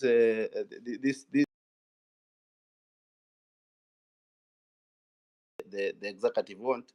You realize the constitution has been protecting the people, because nothing they are doing without going first to change the constitution. So unless people says no, even right now you heard, I think it is Kakalonzo said they're coming together with a number of lawyers to go and stop the sale of Safaricom. So because everything that they are doing, they're having to go back and undermine the constitution. Because they want to take away the resources of the people, even the government that will come after. And even when we talk about the general election, I don't know what people who the people that we are going to vote in are going to come and manage, because all the resources will be at the hands of few people who will decide what they want to do with us. Because imagine the Kenyan pipeline under somebody's under a few people under few people's hand. They can decide today we are putting the petroleum to maybe at 300 or 500. What will the people do? They can decide to hike the data. Say you guys are buying data for maybe they can decide the data will go to 10,000. How many people will be able to afford data? So they can decide to control even the person who you guys are going to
care data, it tells you that we are desperate. We don't have money, guys. This is why. When you understand that, it starts making sense to you why we are doing some of these dumb deals like that. Because smart people will not be doing what we are doing. Thank you. Yeah, thank you so much, Bonnie, for that highlights and everything. So, Mukaya, what is your action points and also the way forward for most of the Kenyans on these things happening? We are seeing Safaricom is being sold. We know clear information. Do you think that these shares were being sold? Why can't they sell them to Kenyans? They're those and the Kenya buys them across the world. Thank you, Hillary, again. I think on that end, I, I I will leave it to the experts. I had time to listen to Mbadi, and he kind of made sense to me for a second. And then when I listened to Ndindi, he makes a lot of sense from that other end. So I would really want to listen from the experts. What are they saying? What are they saying that I'm not able to see because I'm completely lay on that end, unfortunately. But sometimes I wonder, how is this government so desperate? How desperate are they? Because by the time something like that is happening, there is so much negotiation that has gone on. By the time you see something being public like that, so much negotiation has gone on. We have technical experts in the Ministry of Finance, the Ministry of Planning, Ministry of whatever, all these ministries. They're technical people who understand these things on a broader sense than I do. And I believe that sometimes they put up the case like this is, I mean, they are not, there is no political lynching, I'll want to say, but I want to believe at some point they can put up a fight and say, this is government, this is what we're going to do. If we're going to buy this stake in this, if we sell this is the loss and this is the gaining, and all that. So if they did that and we still arrived at this very wrong thing, then I think there is a lot of desperation for political gains, for short-term political gains, which is very disastrous. And I would not want to live in a country like that. But unfortunately, that is where we are in. Number two, on the side of data that we've been talking about, now that the deal has been signed, what I look forward to is that has to be domiciled within, and any data has to be domiciled within our country. If we give the right to Camry, for example, to be the custodian of this data so that any international sharing, because we have international bodies and there are guidelines as to extent to which you can share this data, and whoever that you are giving it to, whatever they'll do to it, there is a legal framework of accountability along the way. So I believe that our universities, most of these universities, like for example, KU was a research center, Chiromo, University of Nairobi, a research center, and all those. If those bodies are involved, we have very great people in those institutions that can do stellar work. But if we bypass them and we want to work on our own for political reasons, then we find ourselves in the long term in a very awkward position. So I want to believe Yeah, going but forward. Makaya, Sam, I think they're there now. What is next? The next step is if they are trying to establish after this a biodata lab being set up in Kenya. The real question, as you ask, is very simple. Why not Kemri? Why bypass our national institution, research institutions? We have those people who used to collect data for HIV when I used to work in the Ministry of Health in Kenyatta, just next to Kenyatta National Hospital. What was the name? NASCOP also used to do a lot of disease research on HIV, but Cambridge is also one of them. But why do this organization want to establish a new lab in Kenya? And it's called PIFA, which is still United States military and whatever a research program that exists between the military. So I think I agree with you. We need a legal framework for handling pathogens locally and internationally.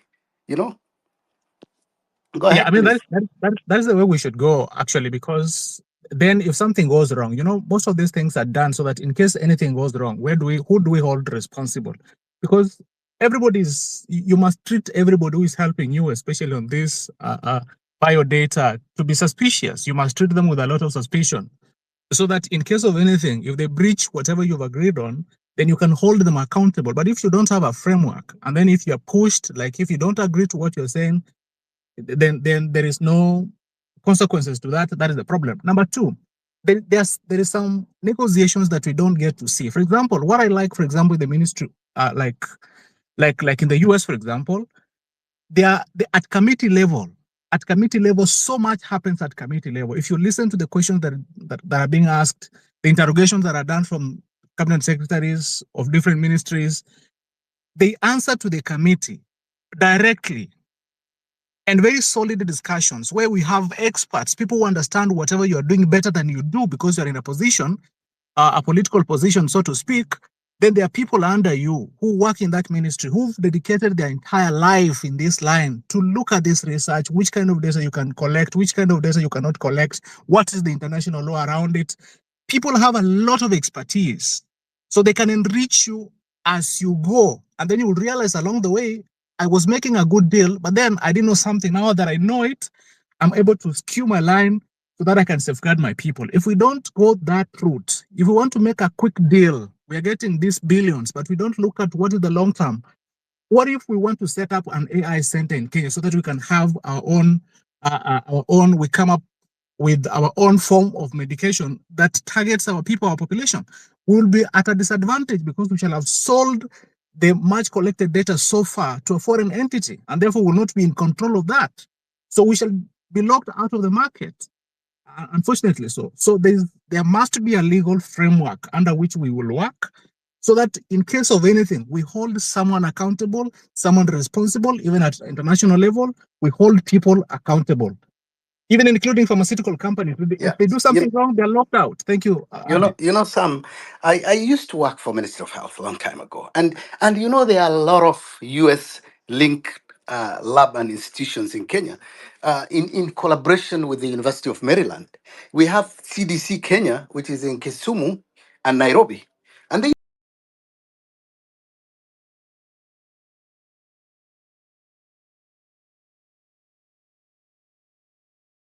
unit, an Army Medical Research Unit in Kenya. We have the PIFA, which is a program hosted Kenyan facilities for a very long time. You know about it if you're in research. So there is the NIH funded HIV, TB, malaria research sites. There is the GATE funded vaccine research network. There is the CDC and KEMRI collaborative lab. These institutions already collect our vast clinical samples and disease surveillance data, but now it is in a more larger, wide scale, which is not discrete anymore. So I think it's not the issue about infrastructure. It's about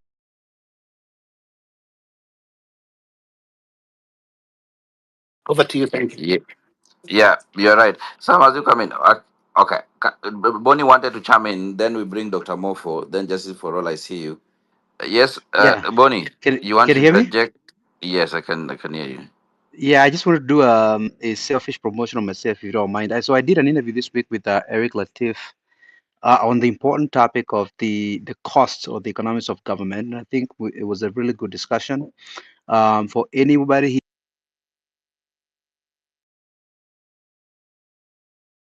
You're muted. Can you hear me? Yes, yes. Yes. I am so sorry. So I want to do a selfish promotion of myself, if you don't mind. I did an interview this week with Eric Latif on the important topic of the cost or economics of government. I think that it was a really insightful discussion. For anybody here who's interested in understanding what's happening with your government in terms of where the money is going, I recommend it, and I've dropped the link to that interview here. Thank you so much. Thank you. Thank you. I watched that interview actually. It was awesome. Thank you. Thank you.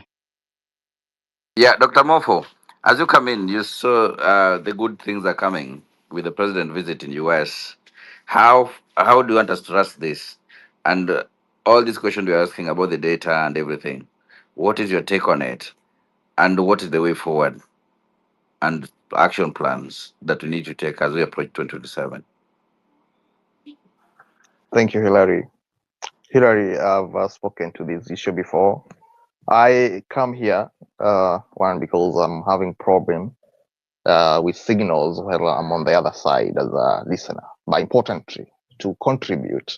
But it would have made more sense for me to listen before I come in. Nonetheless, I want to pick from where Abdi has left. That he confirms that for the longest, Kenyan data has not been protected and it has been easily given away. For another word, Kenya has perpetually never protected its data. There's never been due diligence. We don't have watertight law when it comes to the data protection. However, when the US is in need of this information and they are giving the money in exchange, what I would call as quid pro quo, Kenyans are coming guns blazing. But I put it to you that the US would always want to access your data. It has wanted to do that. And efforts have deliberately been there to get the data. Abdi confirms that. We are doing this at a time when there is a stoppage of funding of NGOs in Kenya and all over the world, but they don't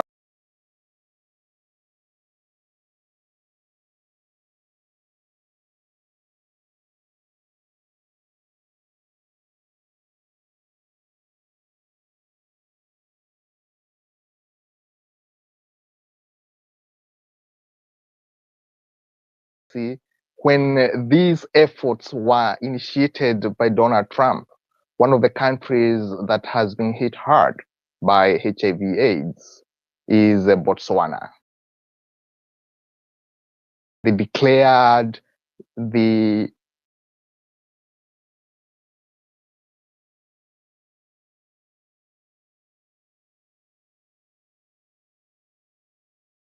propensity that has been replicated across the world. We are not anywhere advantaged. We are on the receiving end when the government of the United States makes this hardline position. I call it a concession that we gain from this. We gain from this kind of engagement. But for me, I would want to be more proactive and objective in analysis of what kind of data is shared and how it's being used. Hillary, you remember we have just come from the COVID-19 pandemic. When that happened, the US, that has an economy of about slightly below 250 million, 250 million trillion, 250 trillion dollars, right? Suffered the most in terms of fatality. Perhaps it was a little behind India in terms of fatalities, but in terms of the money and the budget, the money that went into it, US spent close to 6 trillion in curbing the COVID-19 pandemic, but importantly, in also assisting other partners. You saw the issue of masks, the issue of the PPEs, and how they were distributed all over the world, and ultimately the development of the COVID-19 vaccine. But there were also other long-term losses that came from COVID-19. US alone lost close to 16 trillion US dollars.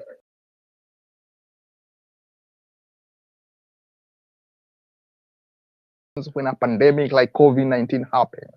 But we ask ourselves, what happened with COVID-19? What happened with COVID-19 is that a disease was said to be happening somewhere in Wuhan in China. The world was frantic.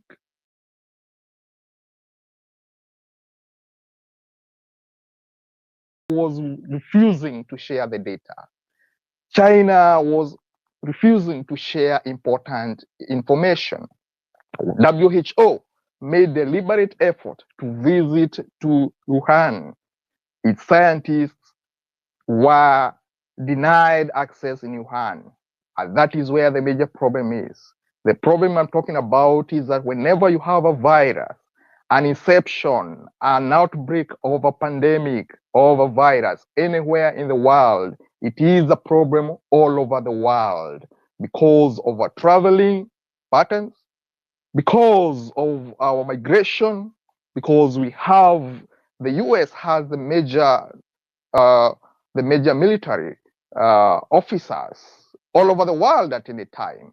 So you can imagine what it means in planning that is done by the US and national planning. One of the things they have actively discussed about is the issue of pandemic. And there has been sufficient simulation and projection of what would happen if a pandemic happened. And that becomes a national discussion. Just like you'd have a discussion on the national intelligence, it is important to factor in the issue of pandemic. I give you an example. I've shared this before. I tell you that just before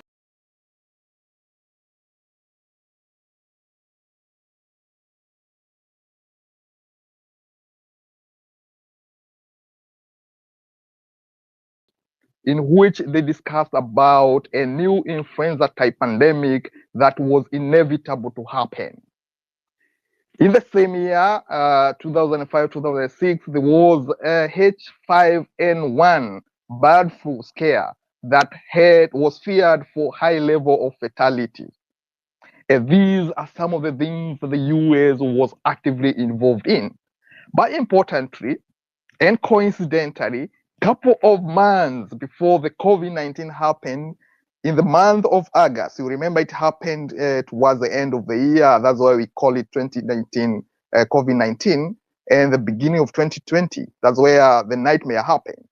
There was the Crimson Contagion report of 2019, in which they made assimilation for COVID-19 for pandemic eruption or projection in the world, and other activities has happened. In the light of this, US has sat down and discussed how they were to protect themselves, because they happen to be to be bearing the biggest blunt over here, and therefore it is necessary that they seek partnership in order to enhance their surveillance on the disease and the pandemic. I am not scared that that Kenya is part of this. And I said before that Kenya happened to be the first one. And I said other major countries that happen to be gateway for travel. And I say the issue of traveling, they're looking for the travel pattern, they're looking for the disease trend, they're looking for the geographical position of the country.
Thank you, Dr. Mofo. I think I absolutely agree with you.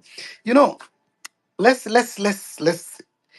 be blunt. I think as I just tweeted now, I think the big pharma John just want our data. They want uh, they want African genes. They want the immunoresponse pattern and disease resistant profile to train the next generation AI models.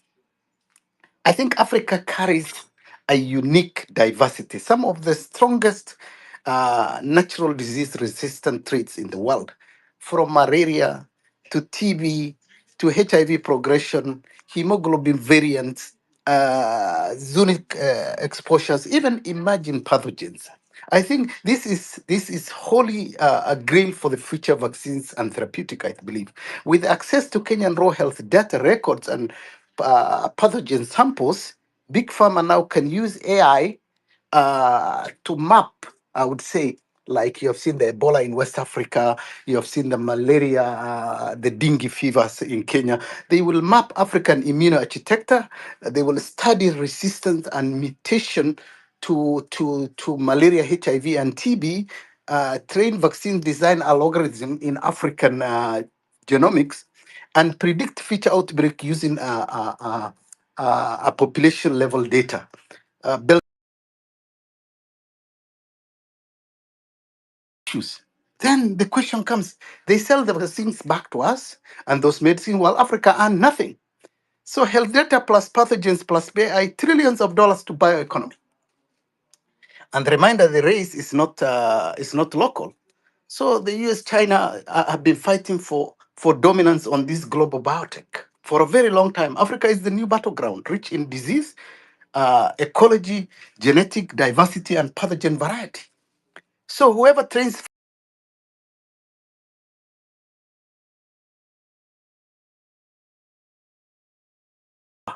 and that's why the US institution want direct access to this data. China is already investing heavily in Africa genomic. Both they want these samples before others get them. Kenya cannot walk into this question so blindly like this. So the hard questions to ask is who owns these AI models trained on Kenya's genomic and disease? Do we get royalties or do we get something out of this? So there's a lot of questions. So over to you, Dr. Mofa, and as Justice for All come in. Abdi, we are small players. Even if we kept our data, I said, it will still be accessible. And you confirm the same. We get little, the US gets what they get.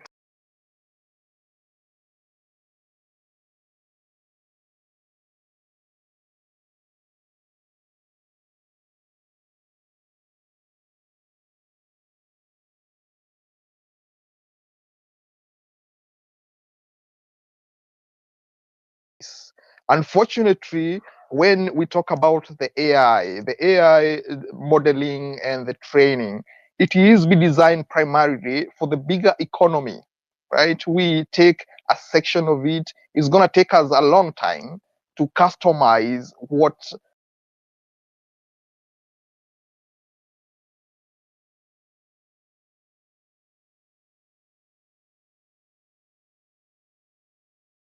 they make to fit into our shoes right now. But I'm not worried of that. For me, I'm worried of the world, and the US is in need of it. And you said it very well.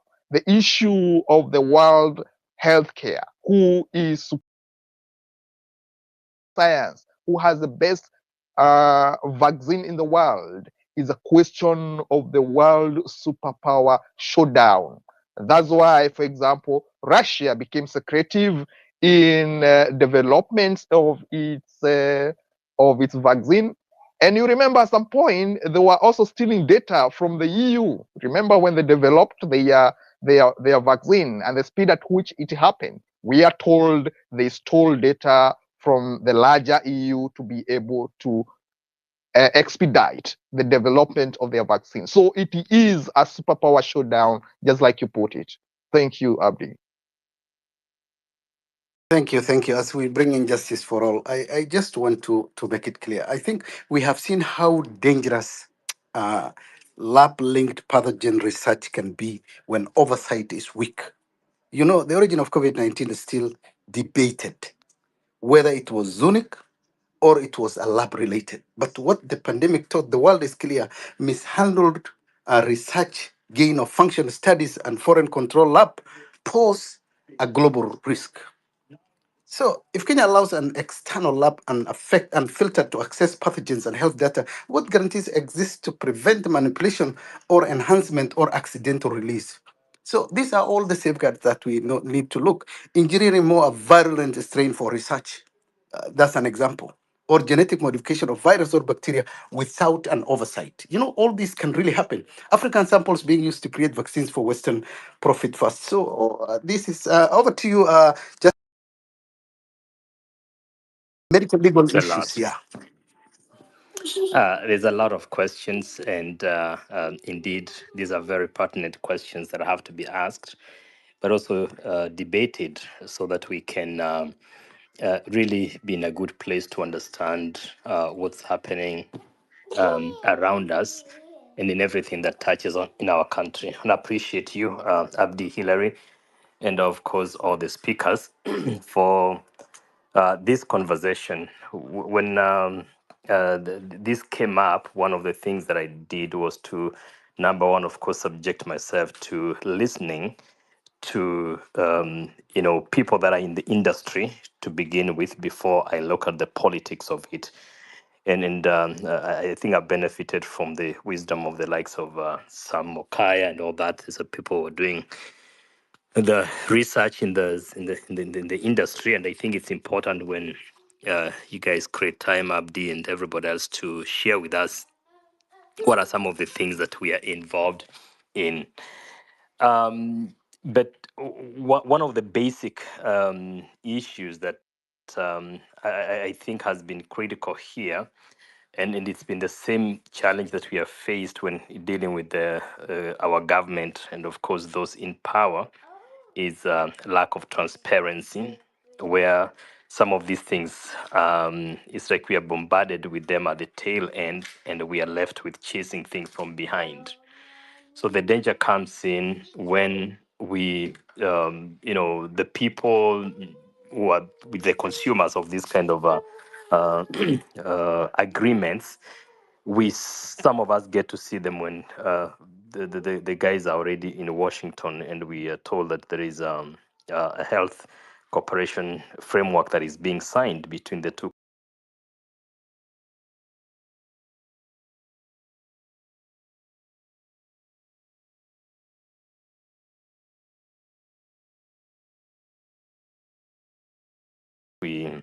what's going on. And obviously, there's a blackout there when you ask that question, because um, even those who propagate it, who support it, those who go out there to support the government of what they have done, you find out that even them, they haven't read it, they haven't seen it, because none of that is publicly available. So that spells the first danger that we face as a country, because when anything is done and shrouded with that level of secrecy, then you wonder, as of course the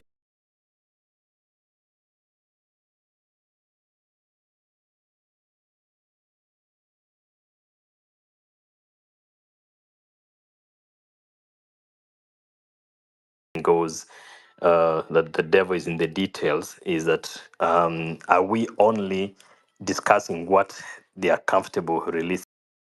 In Bala yesterday, in one of these X spaces, indicating that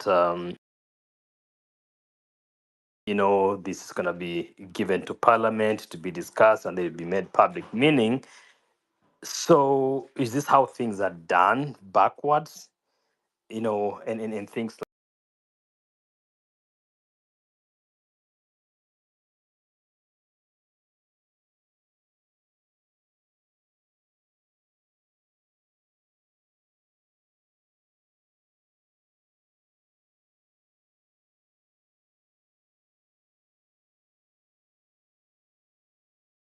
to do the math again. 1.6 divided by 5. Again, you get the math there. The question then, besides the financial aspect of it, and of course, which goes into the infrastructure and supporting our healthcare system and all that, what else is in it for us? But that's not even the bigger question. The bigger question in this, what is in it for the United States? I don't think that it's out of their just generosity that they feel like they just want to come in and Now, the support United you so that States you is can. known what is there, and they're very clear. It's about profiting for the big pharma. This is very clear, Right. and this is what they want to model these AI models and really come back and sell you these vaccines and everything. Theirs is profit, it's big pharma profit, and it is there. They are picking it up from. But what is it in Kenya for us that is there? That is the question. Mhm. Yeah, yeah, great point there. So then you look at it is that from their end is it's like they are clear what is in it for them, and the persons like you and me will probably have some level of understanding what is it. But to the public, the Kenyan public, do they understand exactly what we are being put into or what being put through? The third question in my thinking of this that has come up is um, the United States is a, obviously we, for all good reasons, is developed. They know they're looking at this thing more in a long term. But could it be that for us, as the Kenyan people, are just looking at it, what we are getting now, but forgetting to look into the future?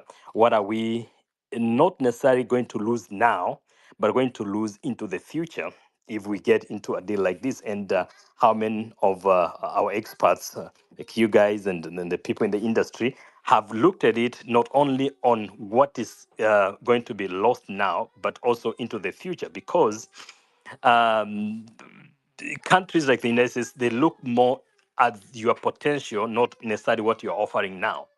There must be something deeper that they have seen, a greater potential of something that I would think that some of us either are ignoring or not seeing. So there's something that we have to ask ourselves: what is that thing that they have seen, so that they can praise us that we have a stable healthcare system, a stable country, and therefore we want to be the first one. They want to sign this America First model with, and then of course with 50 others coming. So what is that thing? What is that potential? And then looking into. But to bring this together, and in my own way of looking at it, is that then we are in a very dangerous place when we are not well versed with all the details, but also into the potential of harm. Then what, when this is has come together, then how do we educate our public, and what other rights do they have?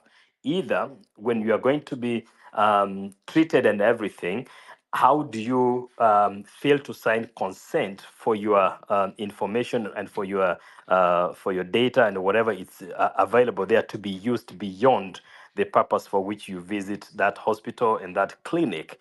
Because really we have to understand that yes, even after we are talking about that people are signing about sharing of this data, obviously they're talking about is aggregated data, anonymized and stuff like that.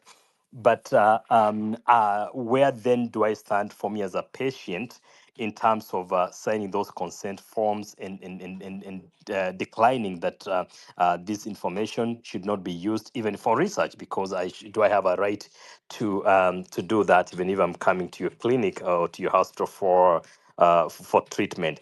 So that until the point where we understand that we are not going to be used as guinea pigs for testing vaccines and doing other things after you've done the research. And then, of course, we historically we know what has happened to the minorities when it comes to trying to use them to test some of these treatments and kind of therapies that are in place. So, bottom line, I'm afraid that in a dispensation where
not going to be there because they are coming to set up their own data lab, you know. So all these things are things that the other bit and piece missing was the counties. The counties health is devolved, and these people collect these samples and the data manage health surveillance in the counties. There is the public health nurses, there is the public whatever people who work in the counties that manage this data.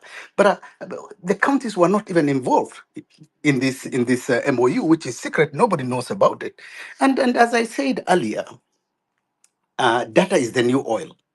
Genes are the new minerals. Samples are the new gold. AI is the refinery in this age and time now. And the big pharma is the buyer. Kenya cannot be mined. We must we must be a shareholder. You know what I mean? Until we continue included, until Kemri leads, and all this happens, there is nothing. But as I was just talking to Dr. Mofa earlier. You know, data mining has been there in Kenya. It has been going on through the Walter Reed project, through the U.S. Army Research Unit in Kenya. It's called U.S. Whatever. There is the Center for Disease Control and Prevention, the CDC, that has been doing this. There is the University of Nairobi and Maryland Kenyan program. There's a lot of things that is happening. So, and the PEFA is something that is also going on around, handles massive HIV data and programs across the country. It runs actually a digital patient tracking system in partnership with the Ministry of Health. So these people have been having, now they really want to take control of this data and conduct clinical trials, collect a biological sample, storing specimen, running digital health program inside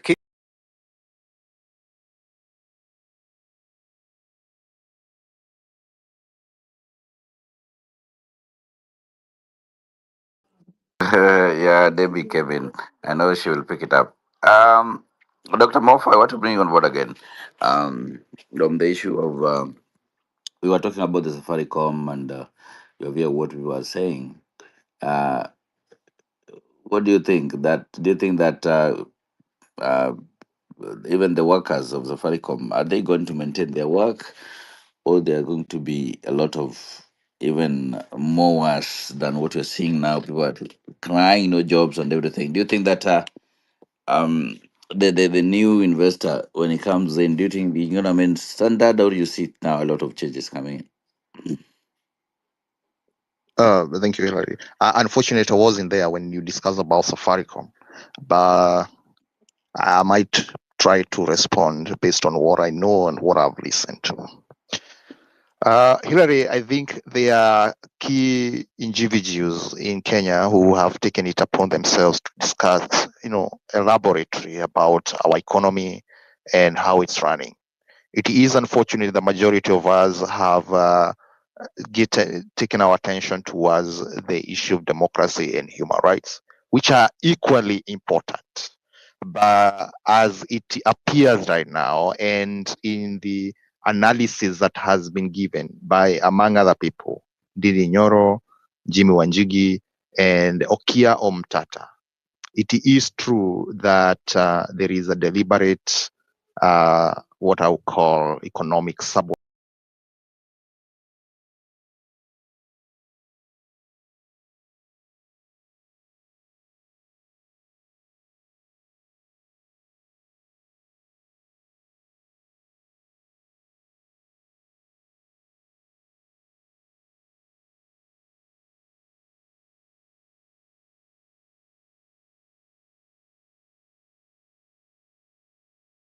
start speaking loudly and listen to these key individuals. Nini Nyoro said that our levy, for the fuel levy, it has been auctioned, or rather it has been pre-collected 7 years from now. It means that the government that comes in force from now, it will be collecting to make up for what was already predetermined, projected, and expended. And he has also analyzed the issue of Safaricom. I think it is unfortunate that if they sell it at the price they have offered, and there is a possibility, in the words of Dini Nyoro, to have a better offer, for me, I would go for that. What becomes of Safaricom employees? I think Safaricom is really big. It depends on how the management goes forward.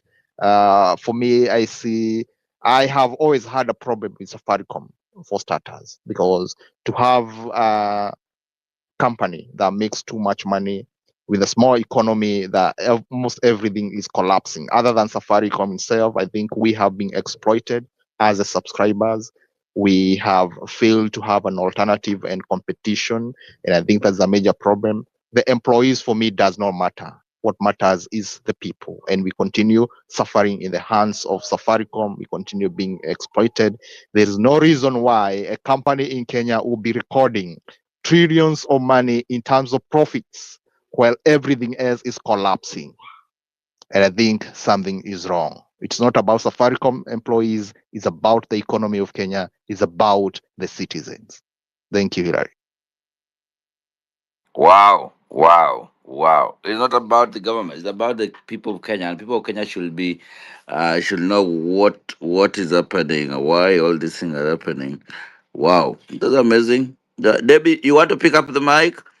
I know. Abdi, did you give Baby mic? I know this issue of she and Sha and this health thing and the data is a key thing for us as Kenyans. As we need to ask hard questions. I think when President come back, we need to sit with him down this time, and we must be sure that he give us good answers. We are not understanding what that the money was too much. $208 million. Wow. I hope that one, if it's put in the earth, then it will be crazy and everything. Bonnie, you want to chime in on something? I see many people are Hey, joining. can Thank you you so hear much me? for coming in. Yeah, I can hear you, Bonnie. Go ahead.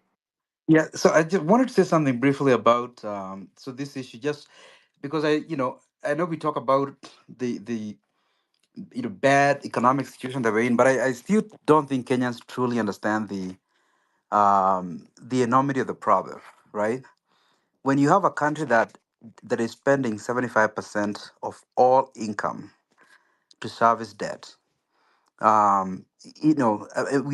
our country is a young country, right? I mean, the average age in this country is 19 to 20. So you're talking about people that are getting out of school. These are the kids that we need these are the taxpayers of 10 years from now. They are the people that you expect when you walk into a hospital 10 years from now, you expect these people to be treating you.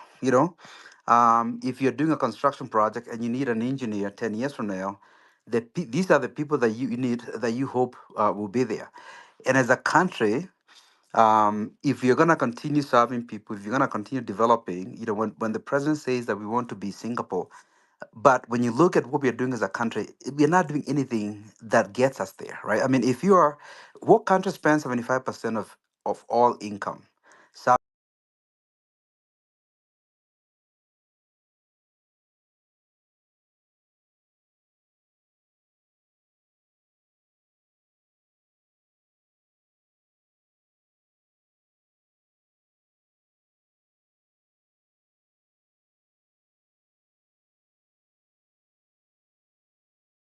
Get so dumb to manage the funds the little that we have. So we lose 8.2 billion in just one ministry on interest on legal bills. And we have people that are lying on the floor because apparently we don't have money and we want to be Singapore. You know, it's just dumb all the way, all around. I spent a lot of time this week talking about not just the interview that I did, but talking to other Kenyans about the real issues that impact our country. I'm here to tell you that the stupidity of the people that we have in government. So I want to make sure that Kenyans understand this is not an issue of just Ruto. I'm talking about the entire government infrastructure, the decisions that are made by people in office, and the pain that they are causing to Kenyans is just undescribable. I'm giving you an example of the Ministry of Health that has a budget of 130 billion and is wasting 8.2 billion on interest on legal bills. I'm talking about interest. I'm not talking about the actual legal bills. So out of 130 billion in budget, if 8.2 billion is interest, what do you think was the actual cost of the legal bills that we spent? And so when you go through these departments, you should not be surprised to find that 50% of the money that they're telling you they're spending providing you services is actually wasted on nonsense. You know, during the interview that I did, I went through giving examples of the Kenher. Kenher is supposed to be the engine for development. It's the agency that's supposed to be developing roads for Kenyans, highways. But you look at what's happened with this department, and I'll give you guys a couple of examples if you have not had a chance to look at that. We go out, for example, we give a contract to a company. The company does its job, they send us an invoice, but we are so dumb as a people to run government. We don't pay the bills on time, and so the whoever the contractor puts 1.2 billion on interest on top of the fee. Okay, we go out, we issue another contract. We are so dumb.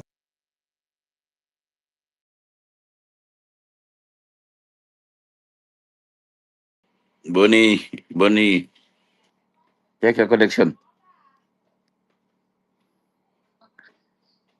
All right, we lose you. Thank you so much. I know you'll come in again. Abdi, can you hear him? No, no, Bonnie, we lost Bonnie. We, we lost Bonnie. Yeah,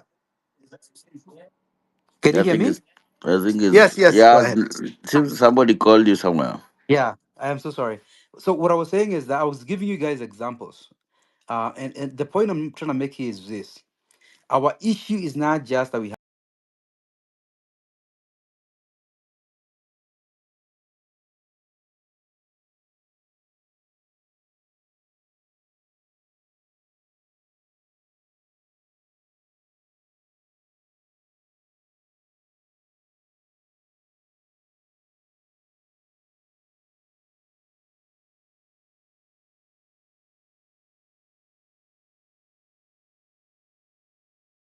a budget of 130 billion. And so when you hear that, you think that you're getting served. And by the way, for every 1 shilling we are spending on health today, we are spending 12 on debt service. So those two metrics are so bad to begin with, that you're spending 1 shilling on healthcare, on serving Kenyans, quote unquote, and you're spending 12 on interest. And then you go down and you look at this 1 shilling that you're spending on healthcare, and you find all these dumb expenses such as interest on legal bills. How can it be that you have a CS who's leading a department like that and doesn't give a damn what is made up, what's making up this 130 billion? I mean, anybody here, if you did that in your private life, if you're employed somewhere and you have your company or your department has a budget of 130, and you're losing 8.2 billion in interest out of 130 on legal bills interest. In other words, money that does not serve anybody, right? And so I've been looking at, and you guys will start seeing some analysis from me this week about the incompetence all around government. So I've looked at all the departments in the entire national government, looking at where the money is going, and you guys will be shocked. And so I'm just making the point here that our issue is not just corruption. We have a lot of incompetent people in government, and they are causing Kenyans a lot of pain. A lot of pain. Thank you. Thank you so much, Bonnie. Yeah, thank you so much, guys. Wanjiru, what is your take and your final remarks as we almost closing the space today? Wanjiru is sleeping, my brother. Abdi. Yeah, Wanjiru sleeping, and just to add a little bit to this, as we go on, as we come to the close on this data, you know, let's say what worries me is about the power shift this deal creates. When a foreign partner gets 25 years access to our health data and pathogen sample, yet we only receive 5 year of funding, it means our value is long term while our benefit is short term. And even as we say, the counties, the ones who actually collect the samples and run this disease surveillance, are not even signatories to these MOUs that alone should raise the red flag. I think we need to ask ourselves, after 25 years of data extraction, what scientific capacity will Kenya own? Will we have our own biobank, our own pharmaceutical plants, or our own Kenyan owned AI model trained on Kenyan genomes, or microbiology patent under the Kenyan name? Because if we don't get secure any ownership, we'll still be importing vaccine, still begging during pandemic, still paying for drugs developed from our own samples. I think that's why I believe economies like India and China refused these terms before. Not because they are anti-partnership, because they wanted a domestic control over biotech data. We need to think the same way, I think. I believe I don't really say partnership is bad. Partnership is good, but only when it is built on our capacity, not to extract it. I think Kenyans should just be, should not just be the sample source. We should also produce. We should be a producer, a patient holder, and a patent holder, and a future pharmaceutical partner.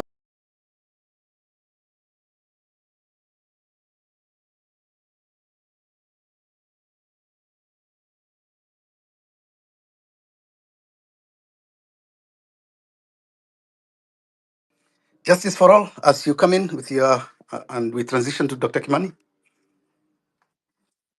Yeah, thank you, and I appreciate that, and the conversation that has gone forth, which is really important. Much of what, of course, we've gathered through the issue of the Safaricom, I think there's been main concerns and risks that are worth noting, which obviously a good number of people here have addressed. And the issue that this was a privately negotiated transaction, I think it is an issue of major concern. And I did listen to a few analysts looking at it and saying that when there was, because there was no public offering, obviously on the stock exchange, the Kenyan people who would have wanted to invest, of course, Kenyan retail investors and other institutions were left out, which obviously it's argued that this is one of the Kenya's largest single equity transaction ever, and that's not something that can be ignored. As you've looked at it, that when those things happen, private negotiations sometimes can have risk because only those that are privy to, and if a mistake is made, then you know the far-reaching implications on the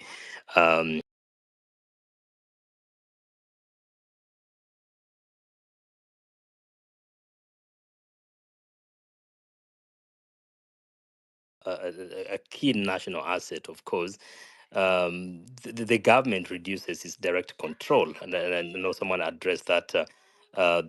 Giving majority control to Vodacom, apparently it's something that has been raised. And the other issue was, of course, the issue of getting the lump sum amount now and forfeiting the about 15.5 billion worth of future dividends, um, because the transaction, and I think as Honorable Nyoro was addressing it, indicated that the Vodacom bought the rights to those future dividends, and I think it's something worth noting. Of course, there's been a back and forth argument whether it was undervalued, of course, selling at 34 per share.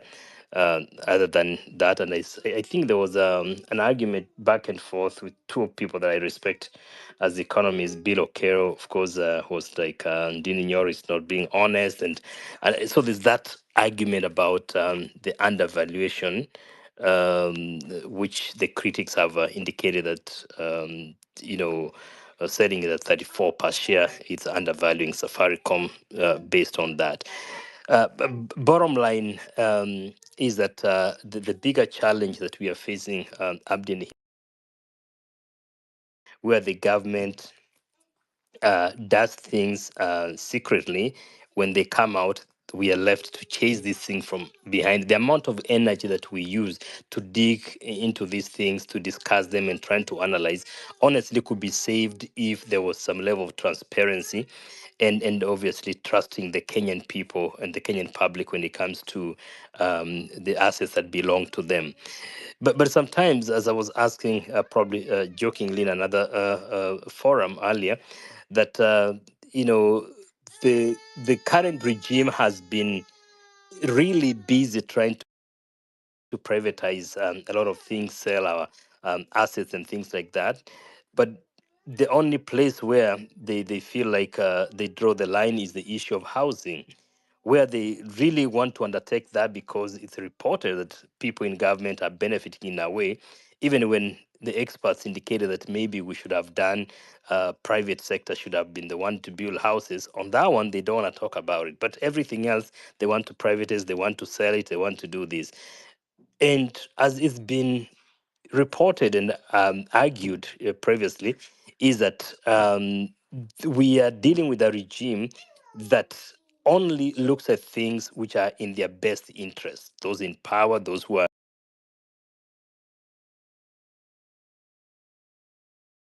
We are kind of looking at how to deal with a problem now, but don't look into the future.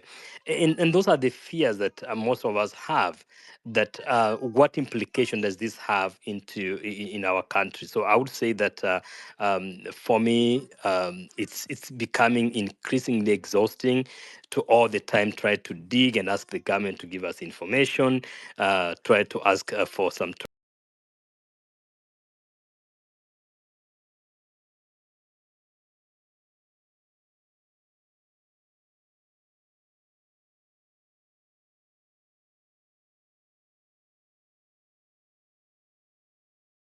end up being sold while we are just seated here talking. I just think that for a second, we, the Kenyan people, need to sit back and ask ourselves really hard questions about our country and our patriotism, because we love our country and we want to make sure that our contribution is not only for now, but even for the future generation.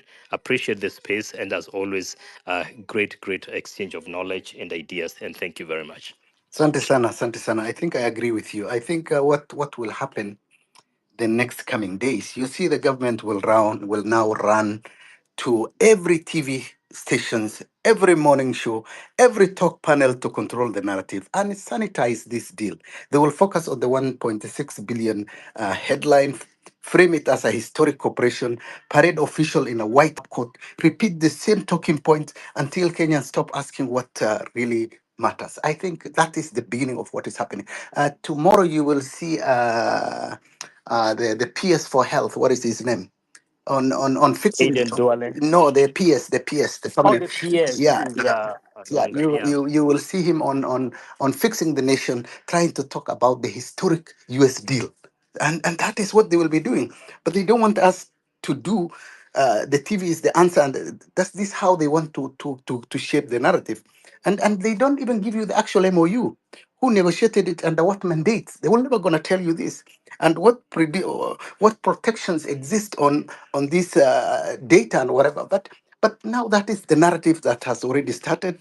That's why you see the PS tomorrow is on fixing the nation, try to spin the narrative and create his own other ways of doing things. And this will be happening in the next coming days. Sante sana. Over to you, Hillary. Thank you so much, Justice, for that and everything. Dr. Kimani, you've been quiet.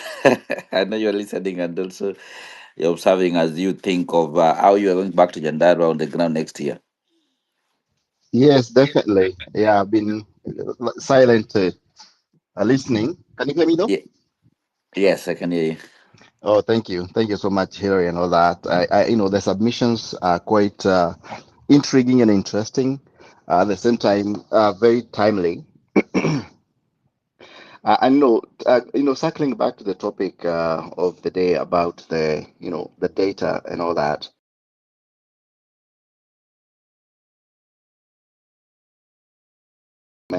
It's unacceptable, but I think we have been taken advantage of for quite some time now. If we remember, not long ago, it was done in broad daylight when people came to, I don't know, KICC and started looking into people's eyeballs and other places in the name of collecting the data that the government claimed to have no idea about what's happening. So you can see the level of infiltration that is happening and the number of people that came out willingly to sell the data.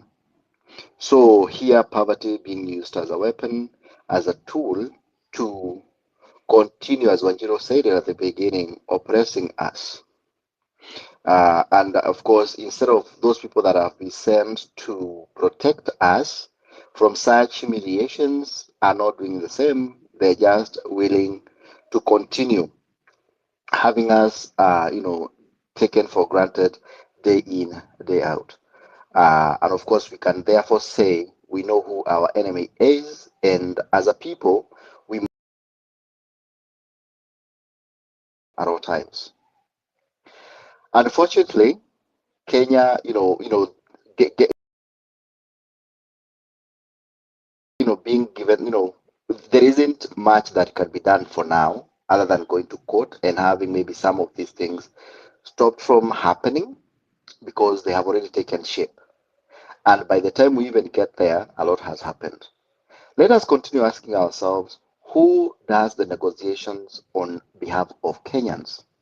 Are these people doing this in the best interest of the Kenyans or in the best interest of their tumbos and tumbocrats? Lastly, but not least, I think on this discussion, Hilary and Abdi, is that we have seen what kind of laws and policies that are being brought to our attention. We have seen the issue because, again, after this, we have seen issues to do with agriculture. And we know education is already messed up big time. As I said not long ago, the kids that are going, the ones that have just graduated that are purporting to be going to high school or grade whatever it is, 9, are in big problem because of unpreparedness of the teachers, lack of facilities, so on and so on and so on. So it will be a very disgruntled generation, and now topped up with some of these things that they will come deal with, because as Wangari Maathai said, the generation that destroyed is not the generation that destroys is not the generation that pays. So imagine we are doing so many things and stealing the future of our children. We therefore must rise up and do the right things. And I cannot wait to do things right when I become governor of Nyandarua County. Thank you so much, Hilary and Abdi, and all the panelists on today. Thank you so much. Thank you so much, Dr. Kimani. Yeah, that one is coming, incoming Nyandarua governor. Those who have questions, next year we're coming with a series, very serious series. Wajiro, I know, is also vying. Justice for All, I know, is going for a seat. Dr. Mofo, I don't know whether you're going for a presidency. Redemptor, I don't know whether you're going for. Okay, you let us know. We will be having a serious series going forward next year, actually. Dr. Mofo, your final words. Thank you, Hilary. Hilary, Dr. Kimani asked an important question. Who negotiates for Kenya? Any discussions, any boardroom meetings between Kenya and the US is about imposition of the US agenda on us. We are talking of a country in Kenya that is about 0.5% size in economy relative to the US. There is no equal measure in terms of negotiations or power that we can marshal anytime up what is being imposed on us. I was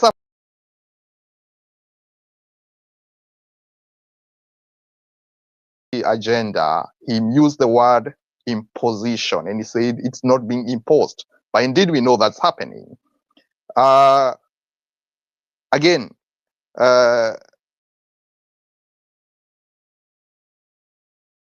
with about almost 50% of the world population. India is part of this. Abdi, I put it to you that they are also being looked in. And therefore, when you talk about the whole of Africa and India, it's almost 50% of the world population. For me, like I said, my position remains is about looking at it objectively.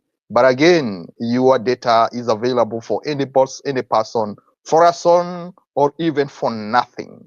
And it's important that we look at it that, we're going to have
Before the deal moves 1 inch further, I think we must demand the release of the full MOU and annexes, no summaries, no press lines, the full document.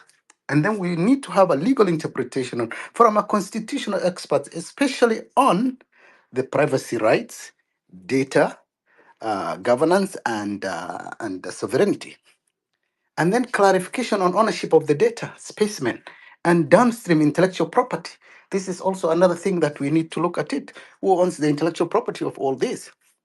And then I know our parliament and the Senate are captured, but we need parliamentary and Senate oversight, not executive signing behind a closed door in the State House by Ruto and his cronies. And then one piece I just want also to add, and I will also personally reach out to the chair of the Council of Governors, the county consultation, because these counties collect these samples, manage hospitals, and carry the health burden.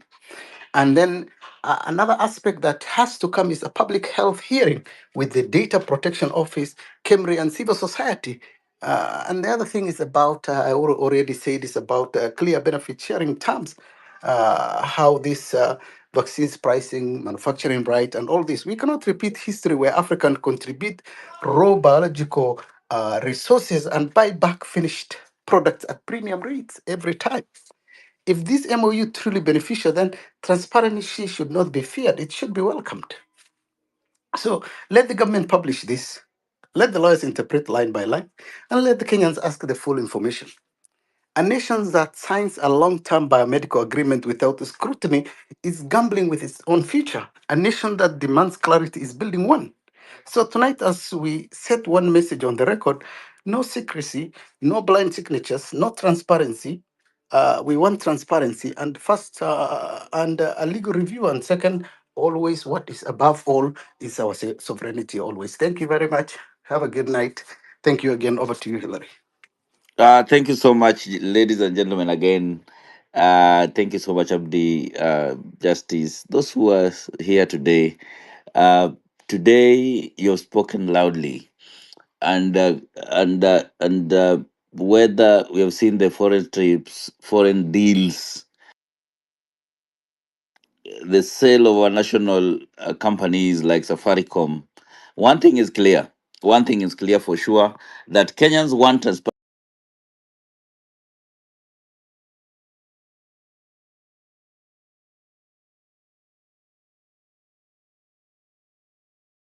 just see things in the media platforms, and we are being just, and then the promises that we don't see, but we need to be included. We will continue following this story and keeping leaders accountable, because this is our job. That's why we are here, and your voice matters, Kenyans. Our voice, your voice and my voice is matters. Thank you so much for tuning in today. Pressure Point is every day, every Sunday we are here. We are talking about these issues. My Kenyans, I want to request one thing that I'm seeing is going to kill us, bado inatuua sana. Watu wanafuata majina hapa, wakisikia mtu fulani anaenda mali fulani, ndio huko wanamwagiga, na hao watu ndio wanatuiba. This one we should stop. This one, starting from you and me, let us not go with names. Let us not go with the big names. We want to hear this person is saying. Are the same people? They will come there with promising at the end of the day. Let us do that. I'm so happy that I see many people coming up. Justice for All, Dr. Kimani, Boni, Wanjiru, name them, Ras. They're coming on. Let us hear this voice. Let us hear ourselves so that you can make proper decision. Thank you so much. Stay safe, stay informed, and stay in Kenya as we look for